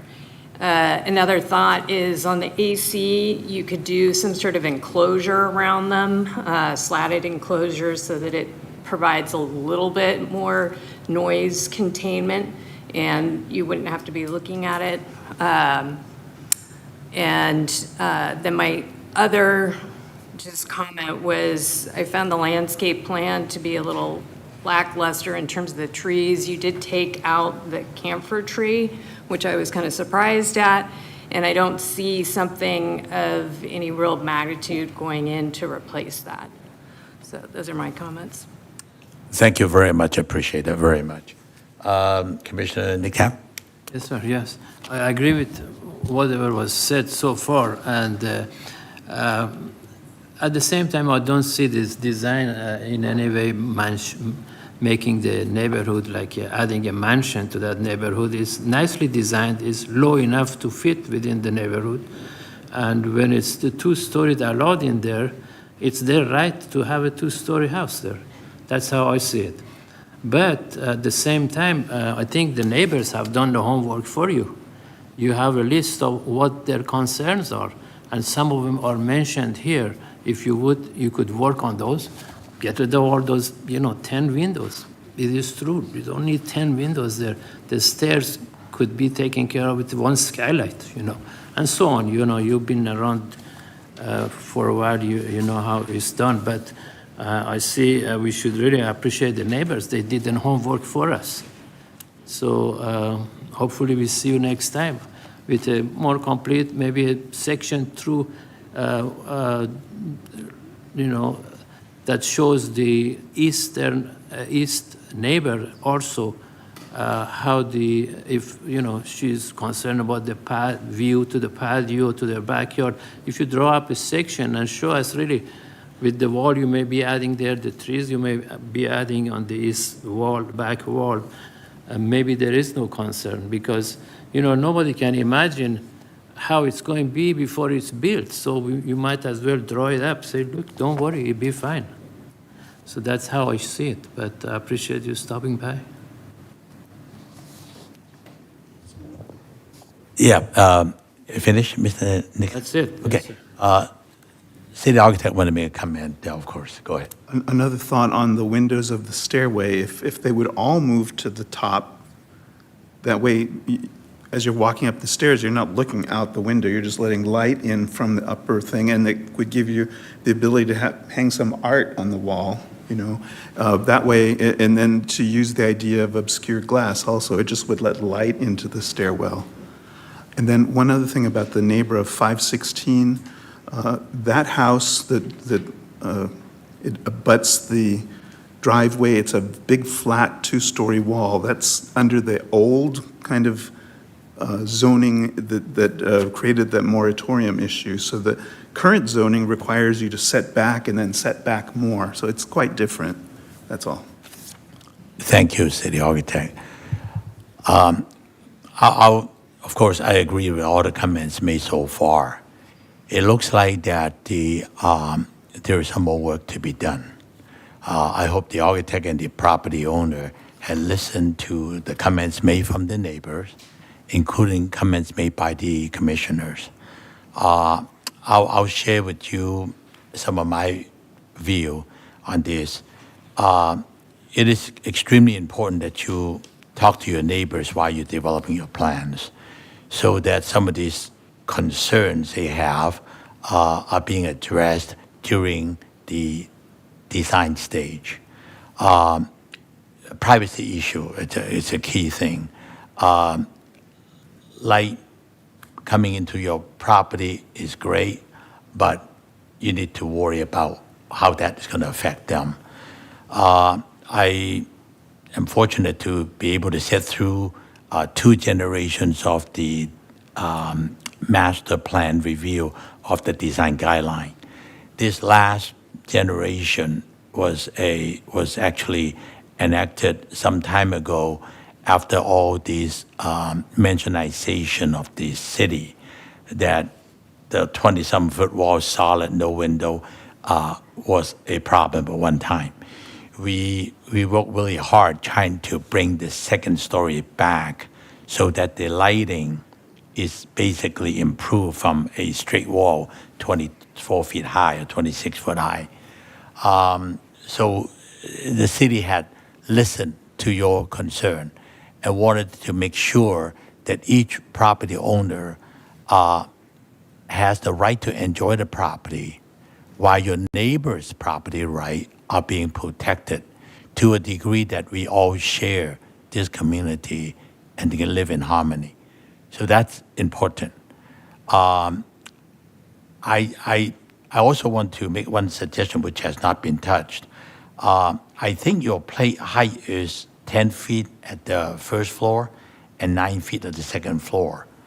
For a home is 2,800 square feet. That's, to my standard, is an overkill. You don't need 10 feet in the city ceiling height. A 9 in the bottom, 8 in the top it's plenty good enough. So by doing that, you'll bring down the building 2 feet already. You still have a very comfortable 9-foot ceiling height, plate line, and then the second floor at 8-foot ceiling height, which is fine. So you may want to consider that. So I think, listening to what the comments made, a continuance for the applicant to be able to work with the neighbors, listen to tonight's comment made by both the neighbors and the commissioner and the city architect, and also or preferably when they finish the landscape plan, the landscape architect, city landscape architect, has a chance to review that also. And when they come back, it will be something that is a lot more acceptable to the neighborhood and to the commission. So if that meets the general guideline, I would like to entertain a motion for continuance for a, I don't know, when do they need to bring in for the next meeting, or do we want to specify a date or date uncertain? Once the applicant resubmits, staff would like to provide the city architect an opportunity to also take a look at the plans. So at this time, continuing to a date uncertain and then re-notifying the neighbors would be staff's recommendation. Perfect. Okay. So it means that we'll continue it to a date not certain at this time. Depends on what the applicant and the architect needs to work with the neighborhood and try to come up with something better and to their concerns. That way you can work with your own schedule and work with the neighbor's schedule and the architect, city architect and city landscape architect schedule. So next time you come back, it will be a lot closer. All right? So I'd like to entertain a motion for a continuance. I second that. Oh, thank you very much. So it's been moved and seconded. Please call for the question.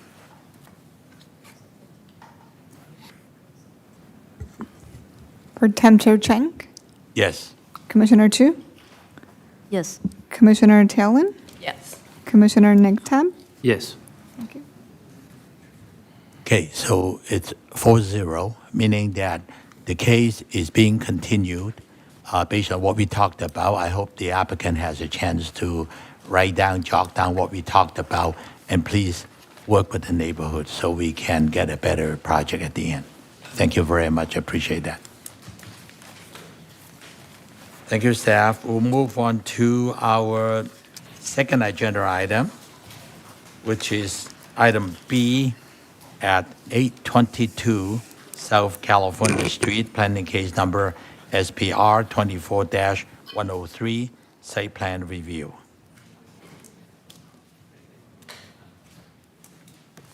Thank you, Chair. The subject property is located on the east side of South California Street between Pearl Street to the north and East Grand Avenue to the south. The project site is zoned R1A for limited two-family residence and has a general plan land use designation of low-density residential. The 8,250 square foot lot is currently developed with a one-story structure with an attached garage, and both will be demolished to accommodate the proposed project. This is the proposed site plan. The project proposes 2,680 square feet of livable floor area with a detached 650 square foot three-car garage. An 821 square foot detached accessory dwelling unit is also proposed, but is not part of the Design Review Commission's review tonight. The proposed project complies with all of the R1A development standards in terms of lot coverage, floor area ratio, building height, the setbacks, and parking spaces as well. This is the proposed project renderings. It's designed in a two-story contemporary nondescript architectural style. The project has been reviewed by planning staff, the city architect, and the city landscape architect for consistency with the zoning code as well as the single-family residential design guidelines. The applicant provided a neighborhood analysis of the properties within a 300-foot radius of the project site, which contains 46 total properties, of which 14 are two-story homes. The general plan land use designation for the site is low-density residential, which allows for single-family residential development in the R1A zone. The proposed project would meet community design goal 10.3 of the general plan. The project was reviewed for compliance with the California Environmental Quality Act, CEQA. The project is exempt per guideline 15303, which is a Class 3 new construction exemption. The public notice was mailed to all property owners and tenants within 300-foot radius. The notice was posted at the project site as shown in the photo. Agendas were posted at City Hall, the post office, and the public library, and also advertised in the San Gabriel Sun newspaper on June 11th, 2026. With that, staff recommends that the Design Review Commission approve planning case number SPR 24-103 at 822 South California Street. That concludes staff's presentation. Thank you, staff. Any particular question for staff at this time? No question. No question, Commissioner Tang? No questions. Okay, Commissioner Nick Pat? No, sir. Okay. I don't have any question either. We'll wait until we hear from the applicant. Thank you very much, staff. Thank you. Okay, so it is now time to open the public hearing. It is now 8:05, and is the applicant or the applicant's representative here? Please come forward, give us your name and address for the record. Yes, good evening, commissioners and staff. My name is William Tai, and I'm the homeowner here at 822 South California Street, and I'm here with my wife, Lan. Okay. Unfortunately, our architect is out of the country and couldn't make it tonight, but we'll try our best to answer any questions you might have. We have our materials board if you need to see any of that.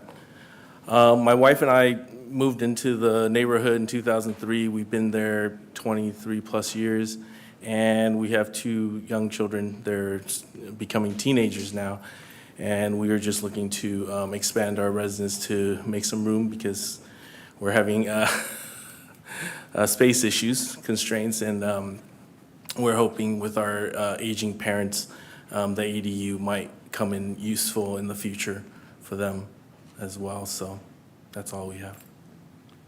Thank you very much.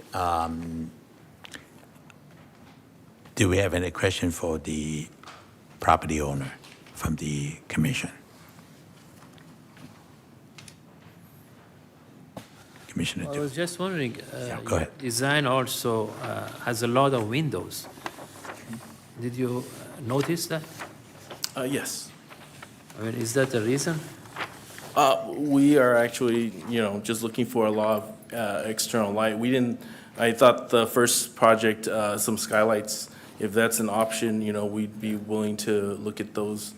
We didn't consider that at the beginning, but we really enjoy, we've been in the 1-story house surrounded by 2-story houses, so Right. I understand others' concerns about the shading, the lighting, and so we were hoping with the windows that when we get up to par, we can we enjoy the light, so more sun in the home. So it is intentional. Yes. Yes. Thank you. Thank you.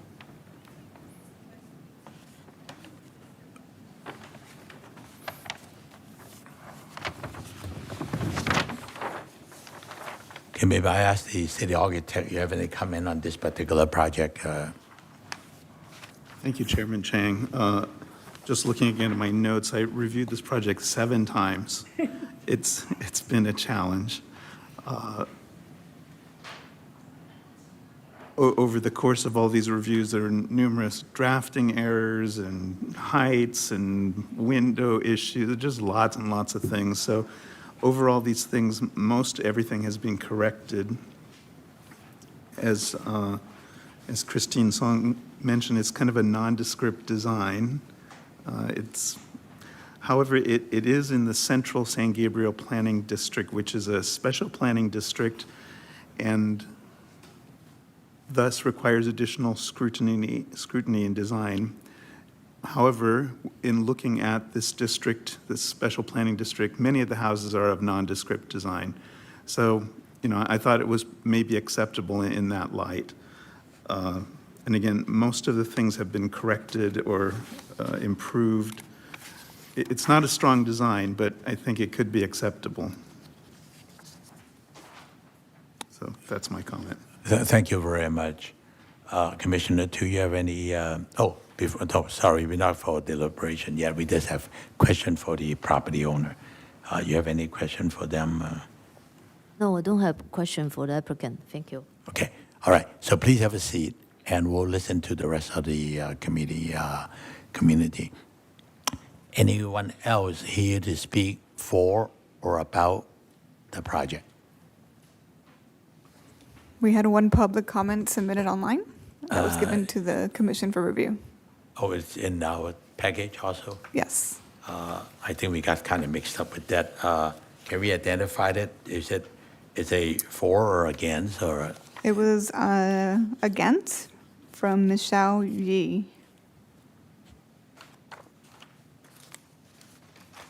From, what is the person that wrote the application? Because they all clipped together. Anyone find this particular one, Samantha? The packet provided to the commission was specifically for 508 Gerona, but Eileen can read the comment submitted for this Oh, project. okay.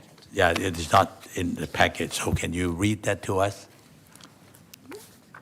Dear city planners, I am deeply concerned that the construction of a new two-story single-family with a detached three-car garage and a detached ADU will negatively impact our neighborhood. First, the conformity of the neighborhood should be preserved, while the sheer size and massing of the detached three-car garage is excessive. Since there is no similar precedent in this residential area, the new house will become an outlier that disrupts the established character of the neighborhood. So a detached three-car garage is unacceptable in our neighborhood. Thank you.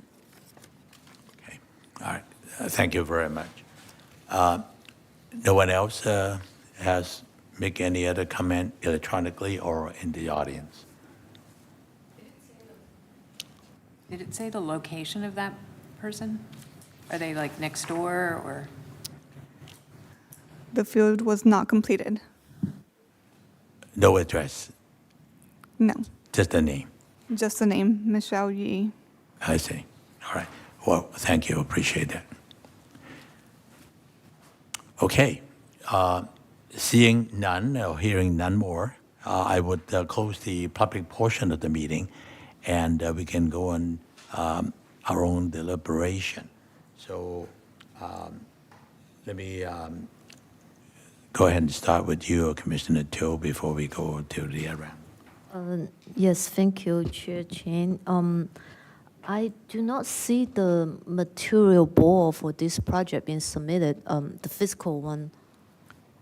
Looks like the applicant has it. Maybe we should submit that earlier so we can take a look at it. Yeah.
You have a chance to see the color board.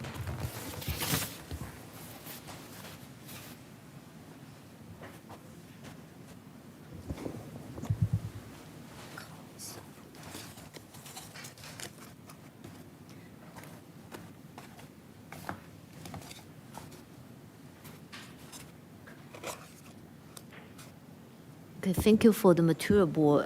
The reason is that because from the drawing, it's a little hard to really to see how the building looks like without like realistic articulation of the building. The rendering provided is all in like a grayish tone, is in a really cold color, so it doesn't show the true quality of the material and the color. So that's why it's much better to see it in the actual physical material. So I do agree with city architect. I mean, it does seem like 7 times like the applicant has spent a lot of time and effort to improve the design, but it's still a little off in terms of the proportion of the window openings. And I understand you want to have a lot of natural light. However, the size of the window seems off scale. It's just a little too much. I wonder if there's something can be improved by standardizing some of the window sizes. For example, the front elevation, some of the window sills are lower than the others. So it kind of like created this composition issue. So yeah, that was basically my comments. The color is, the drawing is not like a true representation of the material that on the material board. And I would like to see the window size being thoughtfully reconsidered. Somehow maybe can reduce some of the windows. Not that we don't have a opposing neighbor presented, but the scale needs to be right. So that was the comment. Thank you. Thank you. I appreciate that comment. Commissioner Talon, do you want to share your comment with us?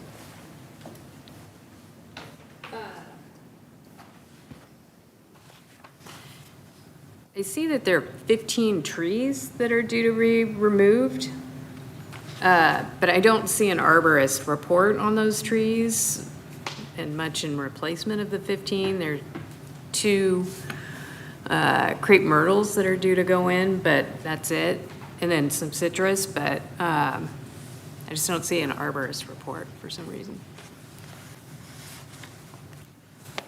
That's really my only comment.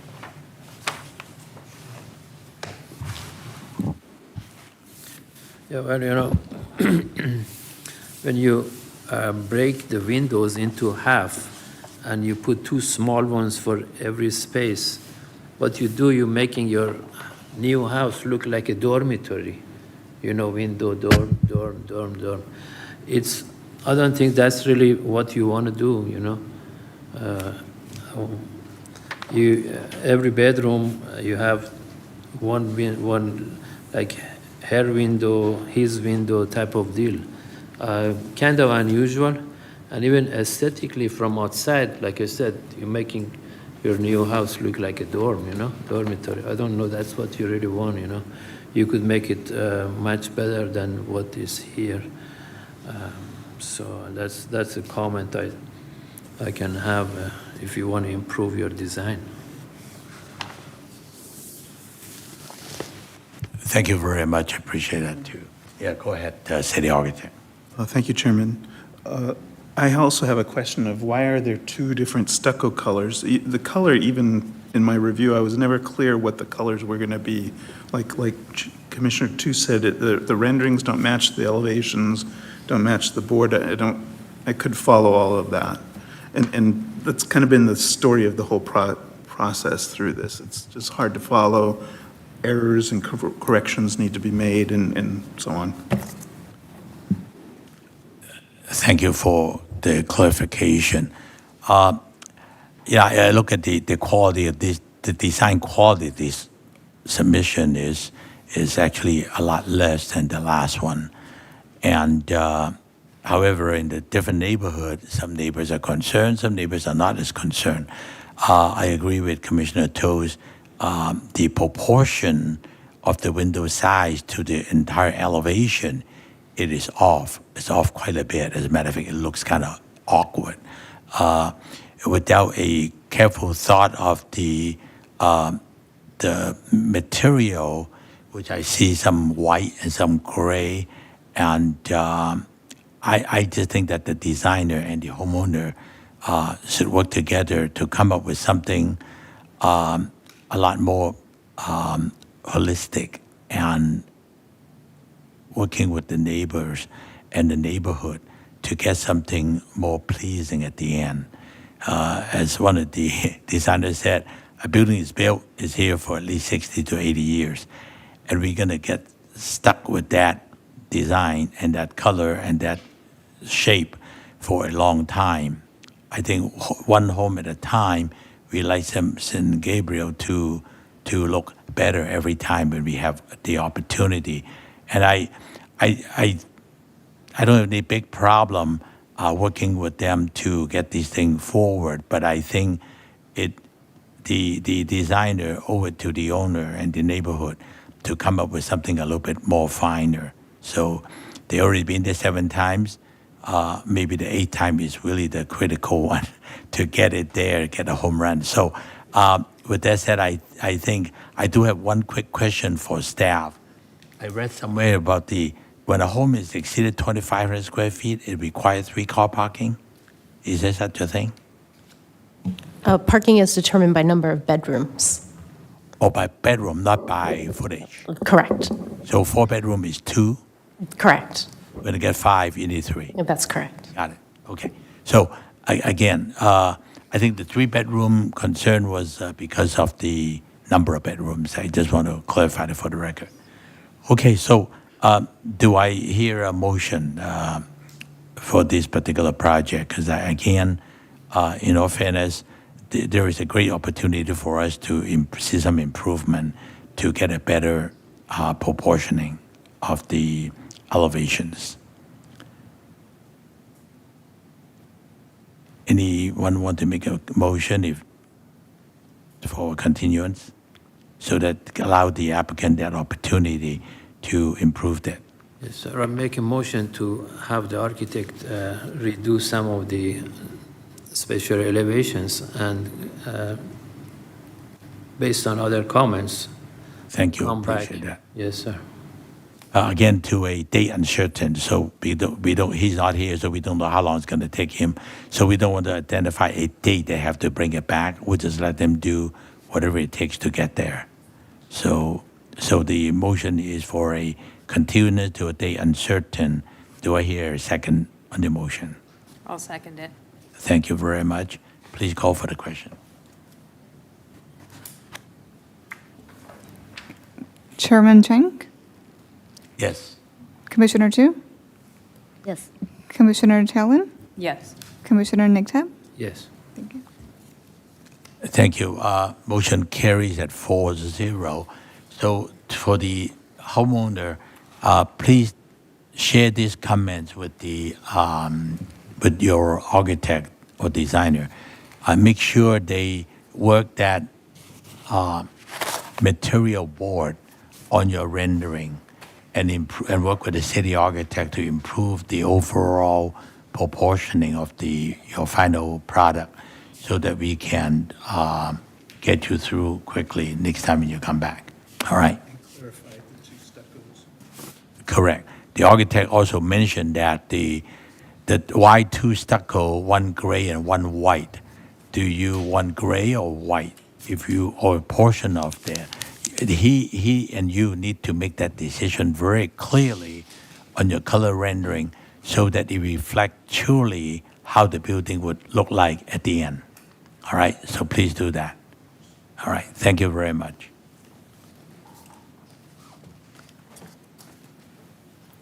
Okay, we'll move on to agenda item number C, 311 North Delmar Avenue, pending case number SPR 25-112, site plan review. Staff report, please.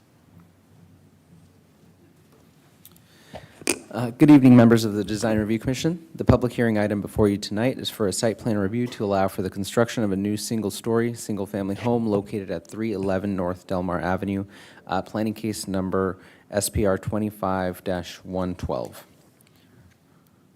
The subject property measures 9,000 square feet and is currently developed with a 1,524 square foot single-story, single-family home.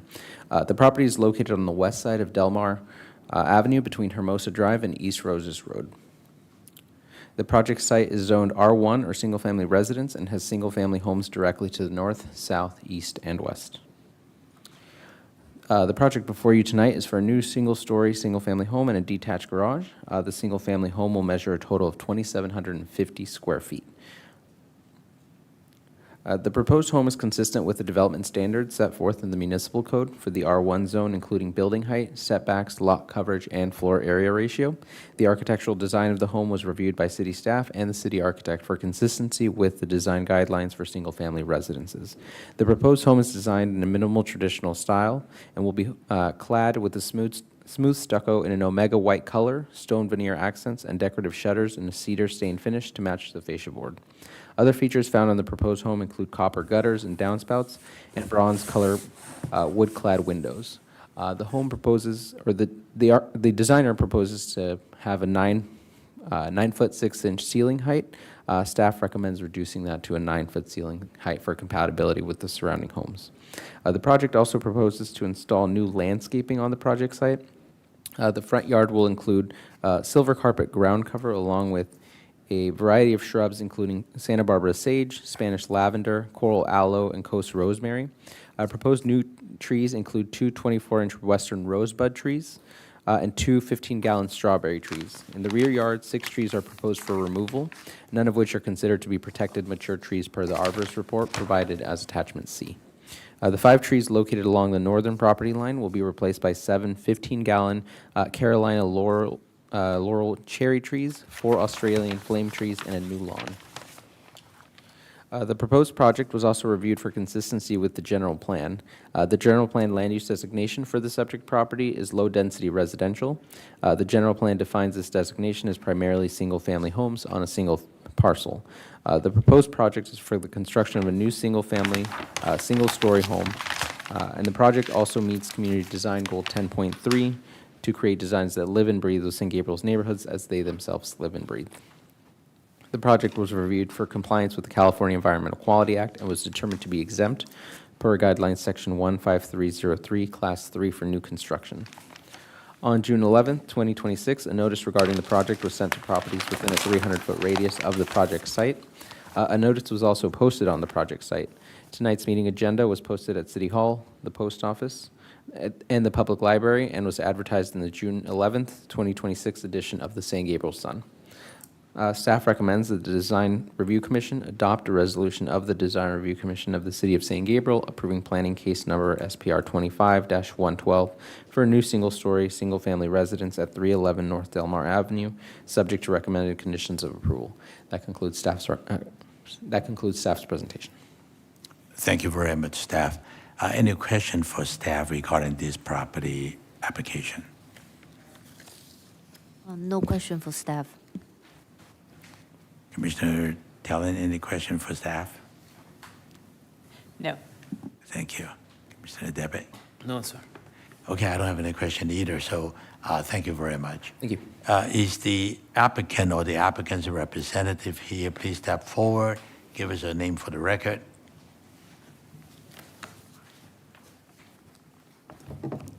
Hi, good evening, Chair and Commissioners. My name is Eric Tsang. I'm the architect of this project. I'd like to thank staff and city architect, city landscape architect working with us on this project. I think it turns out great. And we have reviewed the conditions of approvals and I find them acceptable. And I'm here to answer any questions that you may have. Thank you. Okay, I'll ask the first question. I think staff recommend the plate height to reduce from 9 foot 6 inches to 9 foot. Do you have any issue with that? I'm okay with that. I've discussed with staff before because this house is on a slab-on grade and then adjacent neighbors is on a raised foundation. So it's actually 12-inch to 18-inch lower. But with the 9-foot plate height, the neighbor's 8 foot. So we're about the same plate height in terms of visually looking from the street. Sure. So I'm okay with that. Yeah, I think your neighbors would appreciate that. So, good. Any other question from any commissioners for the applicant's architect? I have a comment. I mean, design, I like it. I wish we could, approve it today, but there are issues that you need to go back to the drawing board, if you will. But I have a comment. When you do have a new house like that, and you just use the stone veneer, if you will, on just one piece of it, and you do not repeat that anywhere else, like a, base or wainscot, what have you, it looks like this project was an addition to the house, to the stucco house. So you have the stone veneer on just this corner, and I'm driving by, I see, oh, they added a bedroom there, whatever. It looks like addition. If my suggestion is repeat that stone veneer, maybe as a wainscot, to the rest of the front of the house, turn it to the side, maybe 10, 15 feet, and whatever. I see you repeated it on the chimney, but that still looks like an addition to the house. I would suggest to, just look at it that way. Maybe you can take in the stone veneer inside the entry and then wainscot, some more around the house. Yeah, I mean, I think with too much of the stone veneer, it makes the house look heavy, too dark.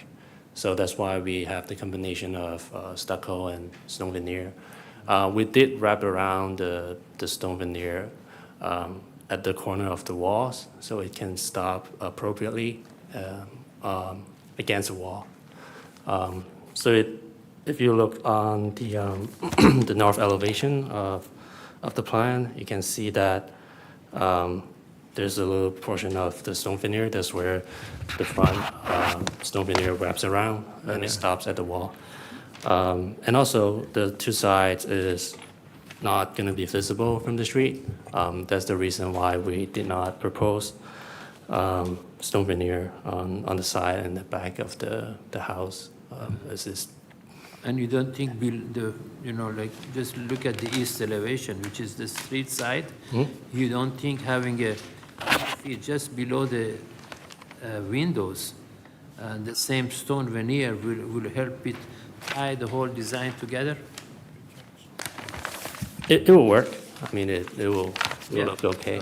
Small additions, I think, will tie it together, and it won't be like, addition to the stucco house, Okay. That's how I see it. Yeah, but I think I will discuss this with the owner and see if they wants to do it, but they want to do it. But sure. yeah, I'll try to talk to them and okay, see. thank you. Thank you.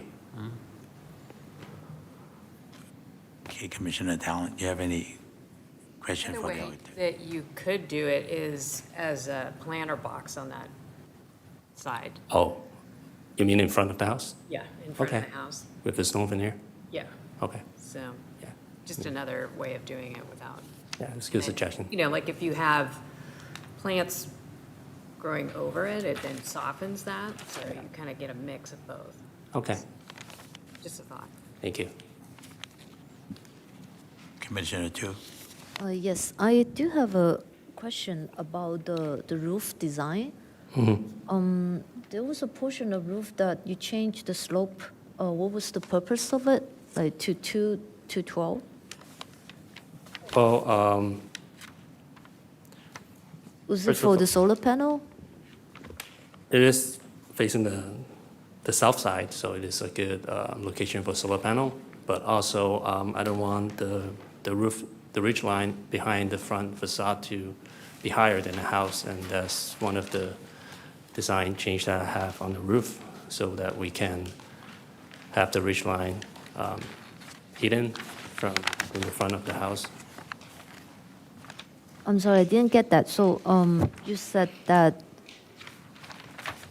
changing the slope that it actually hide the roof from the Yes. front? So Okay, if alright. if we have a 5 to 12 slope on that roof plane, eventually the ridge of the roof behind the 1/3 of the house will be higher than the front of the house, and it will be visible from the street. I It's see. not as good looking, and that's the It's reason. kind of abnormal to have this roof design. So you have the 2 to 12. What is the material of the roofing? It's concrete, flat concrete tile. So the slope would work, right? Yes, only flat tile will work. Okay, all right, thank you. Thank you.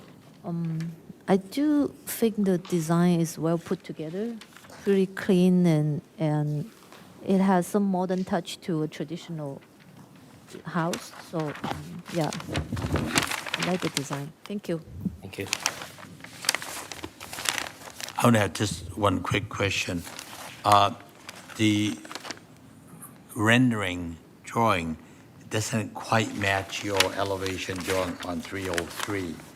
On the 303, the step back elevation that it shows the veneer all the way to the roof line, while your rendering shows it to be stucco. Oh, it's actually stone veneer. It's going to be stone veneer all the way. Right. Yeah. I just want to identify it and make sure it's on the record that that is stone veneer all the way. So the elevation 303 is correct rather than the rendering. Because it's going to be a very hard detail to work that change of material in such a small Yeah. area. I think it's So that's missing one. the line for the stone. Right. There you go. The second question is on the dormers.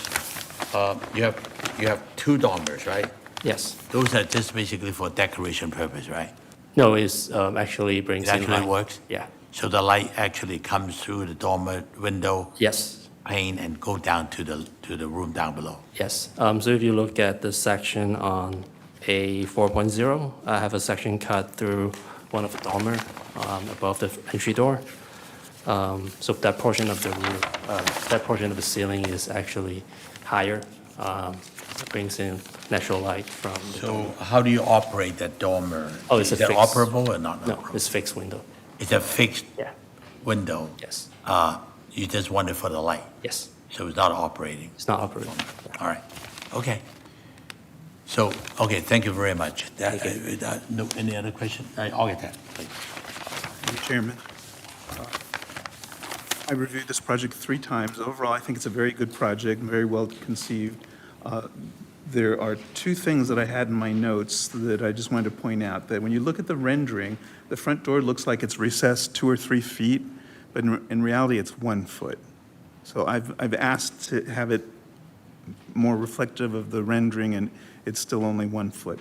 The second thing is the scale of the dormers seem tiny, and I've had that comment several times, that I think that at least like the legs of the dormer should be thickened. It just looks out of scale with the rest of the proportions of the elements. That's it. Thank you, City Architect, appreciate that. So I would take the comments dearly on the proportion of the dormer and also on the door recess portion, and take a look at that. If the project got approved, you can always improve that before you come back to the plan check time. Okay. I have a little follow-up comment about the dormers too. If you look at the section that you mentioned on sheet A4, that cuts through the dormer. Those dormers are 8 feet deep in. And as it was mentioned, they're like about 18-inch wide, maybe 2 feet wide. I don't think even from inside view, you will have very present ceiling up there if you keep it 8 feet deep, 2 feet wide, and it goes up like 5-6 feet. So of course we don't review these inside of these projects, but for your information, those dormers too tiny for the 8 feet deep, recess that you have, Thanks for the comment, but it's actually meant to be just a hole in the ceiling to bring in light to you see the that? living room. But yeah, we're considering making it wider. Yeah, sure. Thank you. Thank you very much. Yeah, it's well said. I think you need to study the dormer proportion. Okay. I think City Architect had given you some reference dormer proportion, and take a look at that so that, I mean, I appreciate that dormer design, but it has to be done right, so it looks correct. Thank you. All right. So, okay, thank you very much. Please have a seat, and we'll see. I may bring you back up for other clarification. Anyone here to speak for about the project? Seeing none, any applicant on? No public comments. No comment in the Internet, okay. All right, so hearing no other comment, I'll close the public portion of the meeting at 8:39. And now the public meeting is closed for this project. So we'll go around and have our own deliberation. I'll start with Commissioner Nick Tap. No other comments. I think he has enough to go on. And like I said, design is well done, job well done, but there are always improvements that you can make, especially the dormers. It's really not the best, design that I've seen. So, and the rock veneer, I would consider repeating it other places, maybe in planters, maybe wainscot, what have you. Do you feel comfortable to approve it with those additional conditions, to have them work it out with staff and or city architect? I do, especially that I see the comments that we made are so essential that I'm sure the architect's bought it already. Of course, he still wants to consult with the owner about the stone veneer, but that's a suggestion. So yeah, I feel comfortable that we can approve what he has right now, and he can, if there's, if the city architect's okay with the dormers, I'm fine with it. Okay. Yes. Thank you very much. Commissioner Talon? In agreement. I think it's a nice design. It'll do well on Del Mar. Hopefully you can bring the veneer over there. And I think also setting the door back a little bit farther is a good idea. Thank you. Commissioner Tu. I think the design is well put together, with the exception of the dolmen. After looking at it, and also I found that there's inconsistency between the rendering and the isometric view on the drawing and the section. Because on the isometric view and the section shows there's the dolmen is actually sets back a lot more than the rendering also has a flat surface in front, which somehow unresolved. I think the designer can work with city architect to resolve the detail and also the scale, the size, the actual size, the placement of the dolmen. Yeah. Yeah, I appreciate that. I think, okay, thank you. Yeah, I agree with all comments made, but I think overall the design is overall proportionally right. It works with the neighborhood, and it's a welcome addition to the neighborhood. But all those items we mentioned, I think the architect had taken note on those items, and I personally would feel comfortable that the project approved with those additional consideration, that they can work with city staff and work with the city architect and landscape architect. So if it's overall, it sounds like that's the direction. So if I may have a motion to approve the project with the added conditions mentioned.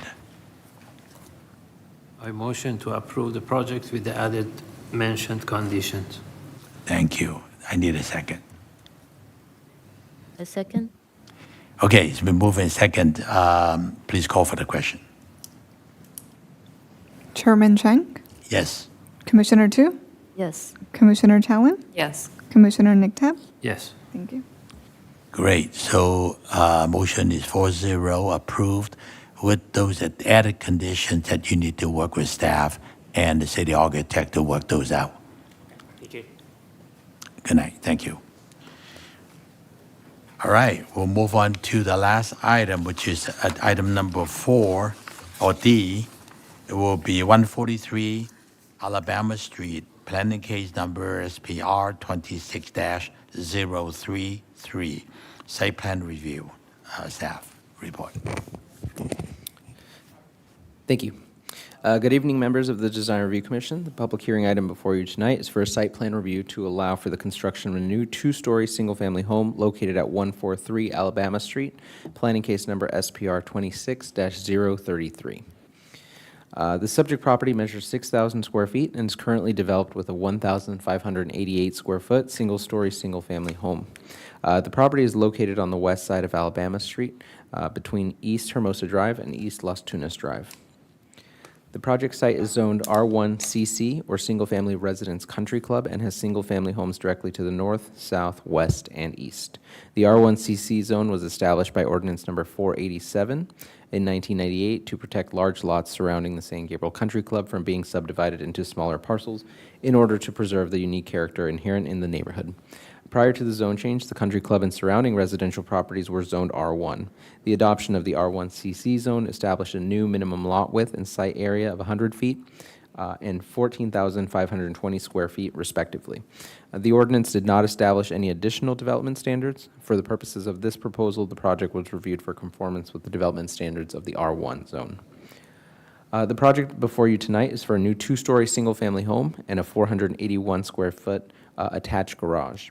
The single-family home will measure a total of 2,068 square feet with a 1,225 square foot ground floor and 843 square foot second floor. The project was previously approved by the Design Review Commission at the July 22, 2024 meeting. Due to unexpected delays, the original site plan review approval expired. The project scope and design have not changed. The proposed home is consistent with the development standards set forth in the municipal code for the R1 zone, including building height, second-story setbacks, lot coverage, and floor area ratio. The architectural design of the home was reviewed by city staff and the city architect for consistency with the design guidelines for single-family residences. The proposed home is designed in a contemporary style with elements of a minimal traditional home. The home will feature white La Habra stucco and a smooth finish, contrasting bronze windows, a Tesla solar roof with, and stone veneer. The project proposes to install new landscaping on the project site. The front yard will include a new lawn and a new garden featuring a variety of shrubs, including coast rosemary, blue fescue, lavender, and dwarf olive bushes, as well as new fruitless olive trees and a chaste tree. The applicant also proposes to plant 33 15-gallon fern pine trees along the shared property lines on the north and south sides of the property, along the rear yard property line as well. The rear yard will also feature a new lawn and a garden with additional ground cover material, shrubs, a gray smoke tree, and a second fruitless olive tree to replace a Chinese elm tree that will be removed. Section 153.353 of the San Gabriel Municipal Code requires a submittal of a neighborhood analysis of homes within a 300-foot radius around the project site. The analysis shall identify 1- and 2-story homes in the neighborhood. The neighborhood analysis identifies 14 properties with 2-story single-family residences within a 300-foot radius. The proposed project was also reviewed for consistency with the general plan. The general plan land use designation for the subject property is low-density residential. The general plan defines this designation as primarily single-family homes on a single parcel. The proposed project is for the construction of a new 2-story single-family home and an attached garage, and is consistent with the general plan land use designation. The project also meets Community Design Goal 10.3 to create designs that live and breathe with San Gabriel's neighborhoods. The project was reviewed for compliance with the California Environmental Quality Act and was determined to be exempt per guidelines section 15303, class 3 for new construction. On June 11th, 2026, a notice regarding the project was sent to properties within a 300-foot radius of the project site. A notice was also posted on the project site. Tonight's meeting agenda was posted at City Hall, the Post Office, and the Public Library, and was advertised in the June 11, 2026 edition of the San Gabriel Sun. With that, staff recommends that the Design Review Commission adopt a resolution of the Design Review Commission of the City of San Gabriel approving planning case number SPR 26-033 for a new 2-story single-family residence at 143 Alabama Street, subject to the recommended conditions of approval. That concludes staff's presentation. Thank you, staff. Any question for staff on this particular application? No question for staff. Thank you. Thank you. Commissioner Town, any question for staff? Was there a landscape plan? Sorry. Was there a landscape plan?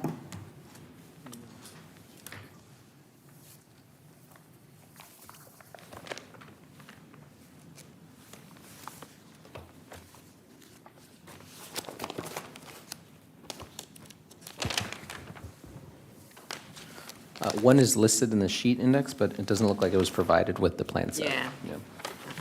So, like, I just don't know, they're putting in trees, but I don't know what sizes.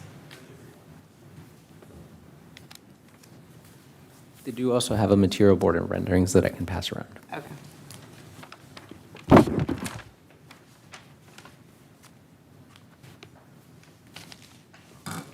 Two of the same or not different? Okay. Thank you very much.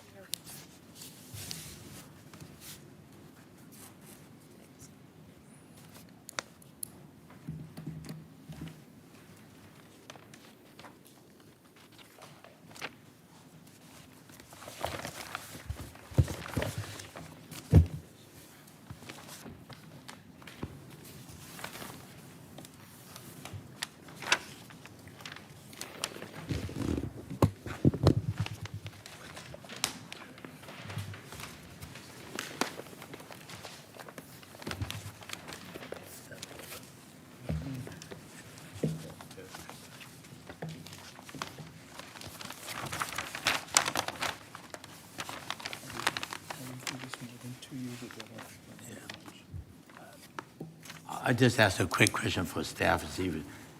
So it sounds like that there's no landscape plan, and the only thing we have is the site plan. And I look at the backyard, it says warm turf. You can help me to understand what that is. Is that astroturf, or is that lawn, or do we know? If I remember correctly, it is a natural lawn. It's not artificial turf. Warm season grass. Oh, it's warm season grass, so it is, so not astroturf. Not astroturf. It is actual turf. Okay, it's actually warm. All right, very good, thank you, staff. All right, any other question for staff? If not, we may ask you something more later. Thank you. Do you know what size trees they're putting in? Let's see, they have the fern pines along the property lines are 15 gallons. I don't have the sizes for the other trees, though.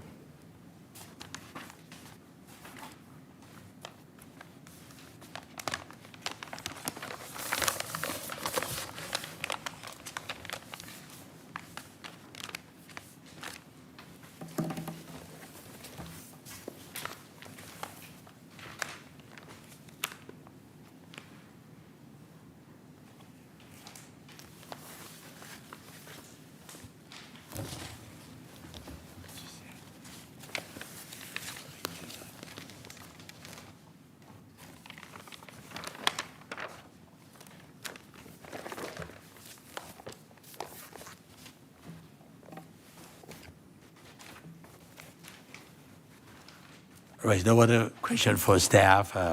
Thank you very much, and we'll open up the public portion of the meeting. Thank you, staff. Sure.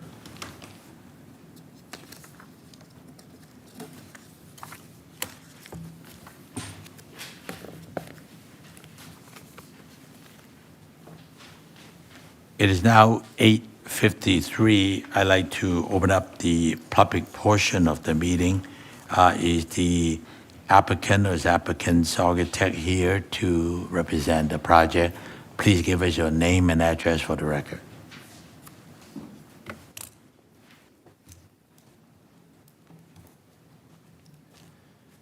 Good evening, Commissioner and city staff. My name is John, the applicant, John Hong, address 819 Valencia Avenue in Hacienda Heights, and I'm represent the owner.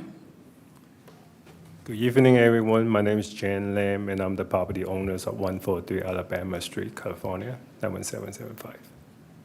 Thank you.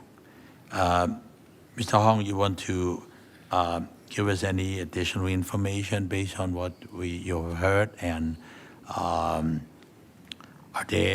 why is the landscape plan missing, or can you share with us? Yes, we was originally, the project was approved back in 2024 from the Design Review Board. Due to unexpected delay of the plan review from building, so we have the expire design review approval. So we're here today to resubmit it. The missing landscaping Probably is some error of printing, but the landscaping was also approved from the previous design review. So it's nothing changed on the overall plan. So you did not intended to change anything from the original approved plan back in 2024? No. Not at all. Yeah, not at all. Okay, thank you. Because when I was trying to get a hold on the original architect, but according to him, he has some personal issue, and unfortunately, he pretty much abandoned the project. And I finally get a hold on him early this year, and have him to release the project to Mr. Hong. I know him since high school, Gabriel High School, 1999. Yeah. 2024, I have two kids. They were 7 and 11. Now it's at 9 and 13. They need a separate room. So I would appreciate if somehow we can expedite this project. I really hope I can kickstart somehow in 2026.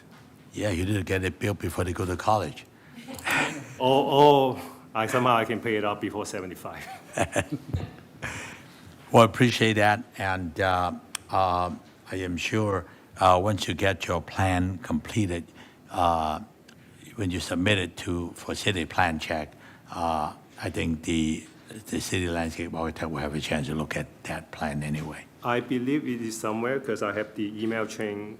I believe Yeah, it's just missing from the bundle that we from the paper. bring it in. I have a landscape plan Okay. design and sign up by the city. It's in one of the email. Yeah. Can you see what size the trees?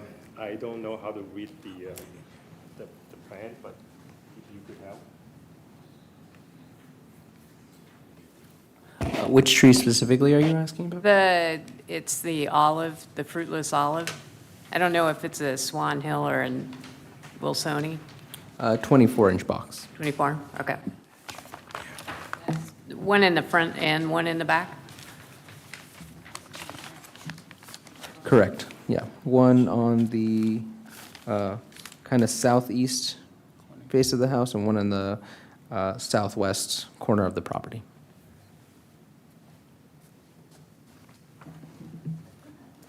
Commissioner 2 has a copy of the submitted landscape plan, which is different from your site plan. I just want to, for the record, so maybe our expert commissioner on landscaping can take a look at that. That's different from what I see on the site plan.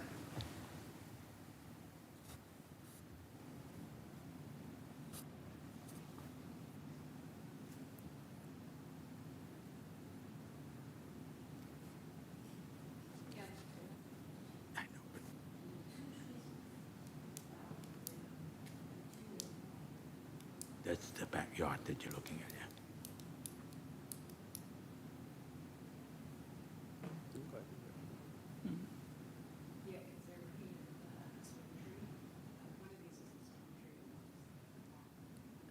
Let's see.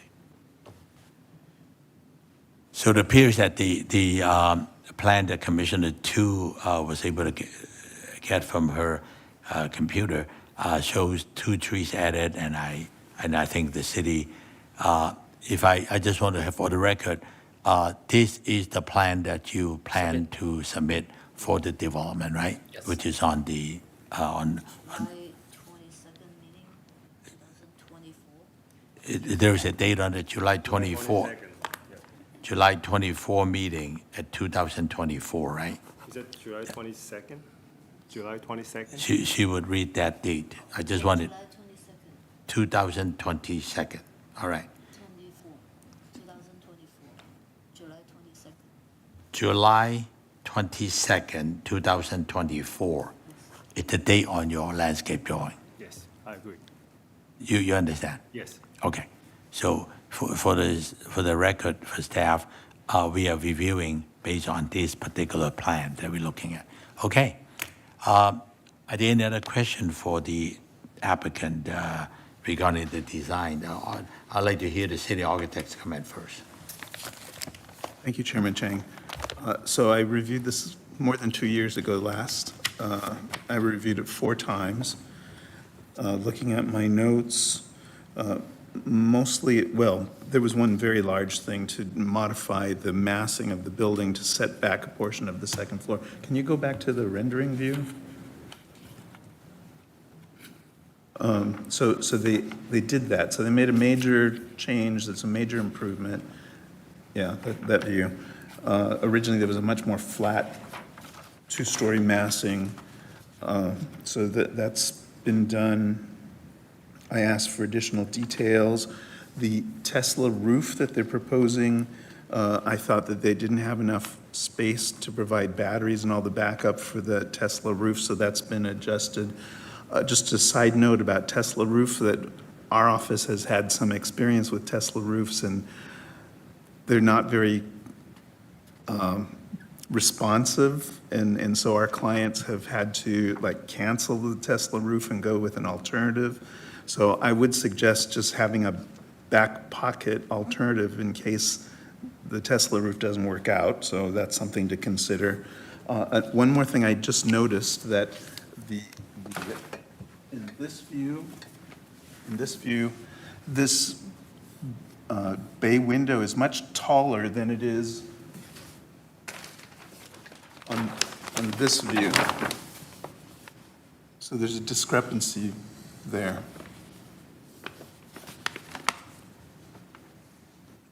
That's, I understand. Okay. I don't know if the plan, the elevation on the plan is correct, or the elevation on the exterior front elevation is correct. There is proportionally a little different between the two. And to my eye, the elevation is a better proportion than this. This looks exaggerated. Maybe I was thinking on the rendering, it doesn't include the floor slab, the concrete slab that was proposing. So that's why the proportional is kind of off on the bottom concrete slab on the rendering itself. But on the actual plan elevation should be include 6 inches or 8 inches concrete slab. Okay, well, I don't know, but it's the rendering shows it taller. The head and the fascia is taller than it is on the drawing. So just to clarify, we approved based on the plan submitted. Yes. So you're going to have to work with the plan elevation to get it right. Yeah. It appears by the rendering, it shows that it's much taller than what's on the plan. So we're going to have to identify what it is. So planning staff, when it's after framing, they go out there and approve your building per the approved plan, which is critical. Okay. If you got it too tall, they can make you tear it down and rebuild it. It's going to be very troublesome. So let's not do that. Yeah, I mean, like right now, the process is still going on with building plan review right now. So we had like a couple corrections need to adjust to get the permit application. So right now it's going on in building department for all the plan review. Yeah. Oh, you already submitted for plan check? Yeah, because like it's already been approved back in 2024. So all the process has been going, but it's just lack of past progress, so that's why the plan review is expired. So Samantha, this is the building department take it in as it was approved at that time 2 years ago, and now they realize that they need the planning approval. That's why they're back here. Is that the idea? Yes, the site plan review approval is good for 1 year to obtain building permits. And staff can grant an administrative extension for an additional year, but beyond that, it's required to come back to the commission for review. But their plan submittal it's in the building plan checking process at the moment. All right, very good. Thank you. Thank you, staff. Right, any other question for the applicant and the owner? I was wondering, the shutters you have to the sides of the windows, are they functioning shutters or they just Decoration. decoration? Yes. So if that's the case, you don't really need to have them that wide, you know? Yes. Usually, if you make them rather narrower, because they're not functional anyway. If you make them rather narrower, as you redo your drawings, you know, you will see more walls, which is more appealing than the wide, big shutters, you know? Yeah. Well, Just an, you know, observation. in terms of the design review, there's a section about integrity. And so to be realistic, the shutter should match the scale of the windows. So I'm going off the design guideline requirements. I see. So that's your suggestion, it was your recommendation? Mhm. Yeah, thank you. All right, appreciate that. All right, any other comment for the applicant and the applicant's architect? So without any further question, please have a seat, and we'll see if anybody else want to speak for or about your project. Thank you. Thank you. Anyone else here want to speak for or about the project? Because you're the only one there. She's my wife. Oh, the wife. I'm sure you wanted to approve, right? We all want a green light to go. All right, thank you very much. Appreciate that. Anyone else in the internet that want to speak for or about the project? No public comments. No public comments, thank you. So now we're closed at 9:05 on this particular application, and we'll go on to our own deliberation. Commissioner Tu? Yes, since we already approved it back in 2024, and the applicant has not changed the design since then, I'm ready to approve the project. I think city architect caught that really well. They do need to follow the drawing for the bay window dimension instead of the rendering. Well said, thank you. Thank you. Thank you very much. Commissioner Tallinn? I agree. Thank you, appreciate that. Commissioner Nicktown? No, sir, no other comments. Thank you. I also agreed. I think this will be a good addition. I vaguely remember back then I was still on the commission, and I think it will be a good addition. It's just that, a question for staff, don't they normally, at the end of the 1 year before it expires, they can actually go to building planning department and ask for a year extension, can they? Yes, that's correct. I see. Yes. It's not the city, because I've been trying to get a hold of the architect, he just left out. He just disappeared. Oh, okay. Well, all right, so staff, you have any? Yeah, additional- I was just going to say that they can request an extension, but an extension was not requested. They would have to do that before the expiration date. Oh, so they missed the expiration Yes. date. They couldn't find the architect. Correct. Understood. All right, thank you. Just for the record that they could have done it administratively without coming back anyway. All right, so good. I agree with the comments made. Can I have a motion to approve this project so that they can build it? A motion to approve. Thank you very much. I need a second. I'll second. Let's move and second it. Please call for the question. Chairman Tsang, Yes. Commissioner Tu, Yes. Commissioner Tallinn, Yes. Commissioner Nicktab. Yes. Okay, 4-0, project is approved, and build it before your kid go to college. Thank you very much. And moving on to item number 4, comments from the Assistant Director. Samantha, please go ahead. Yes, thank you, Chair. Just a quick comment on behalf of the planning team. We would just like to welcome the 2 new commissioners, Commissioner Tallinn and Commissioner Nicktab, and we look forward to working together as a team. Wonderful, thank you very much. Thank you.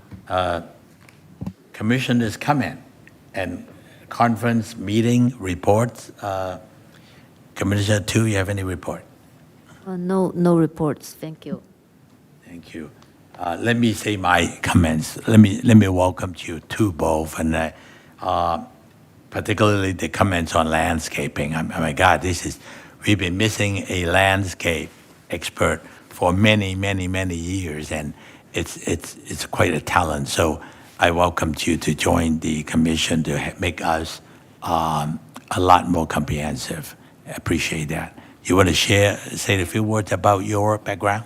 I'm a landscape design build, been in business for over 20 years, and I've lived in San Gabriel since, I think, 2004.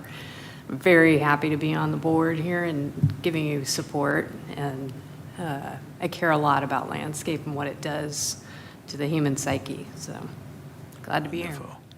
Thank you so much. Welcome. And Commissioner Nitap, I like to hear your background and welcome also. Thank you, I appreciate that. My background, that would give away my age. Got a master's degree from University of Houston, 1980. That's 46 years ago. And moving to California afterwards, I got my architectural license, California architect license. Last 28 years, been working for government, state government mainly, different architectural offices, design, production, what have you.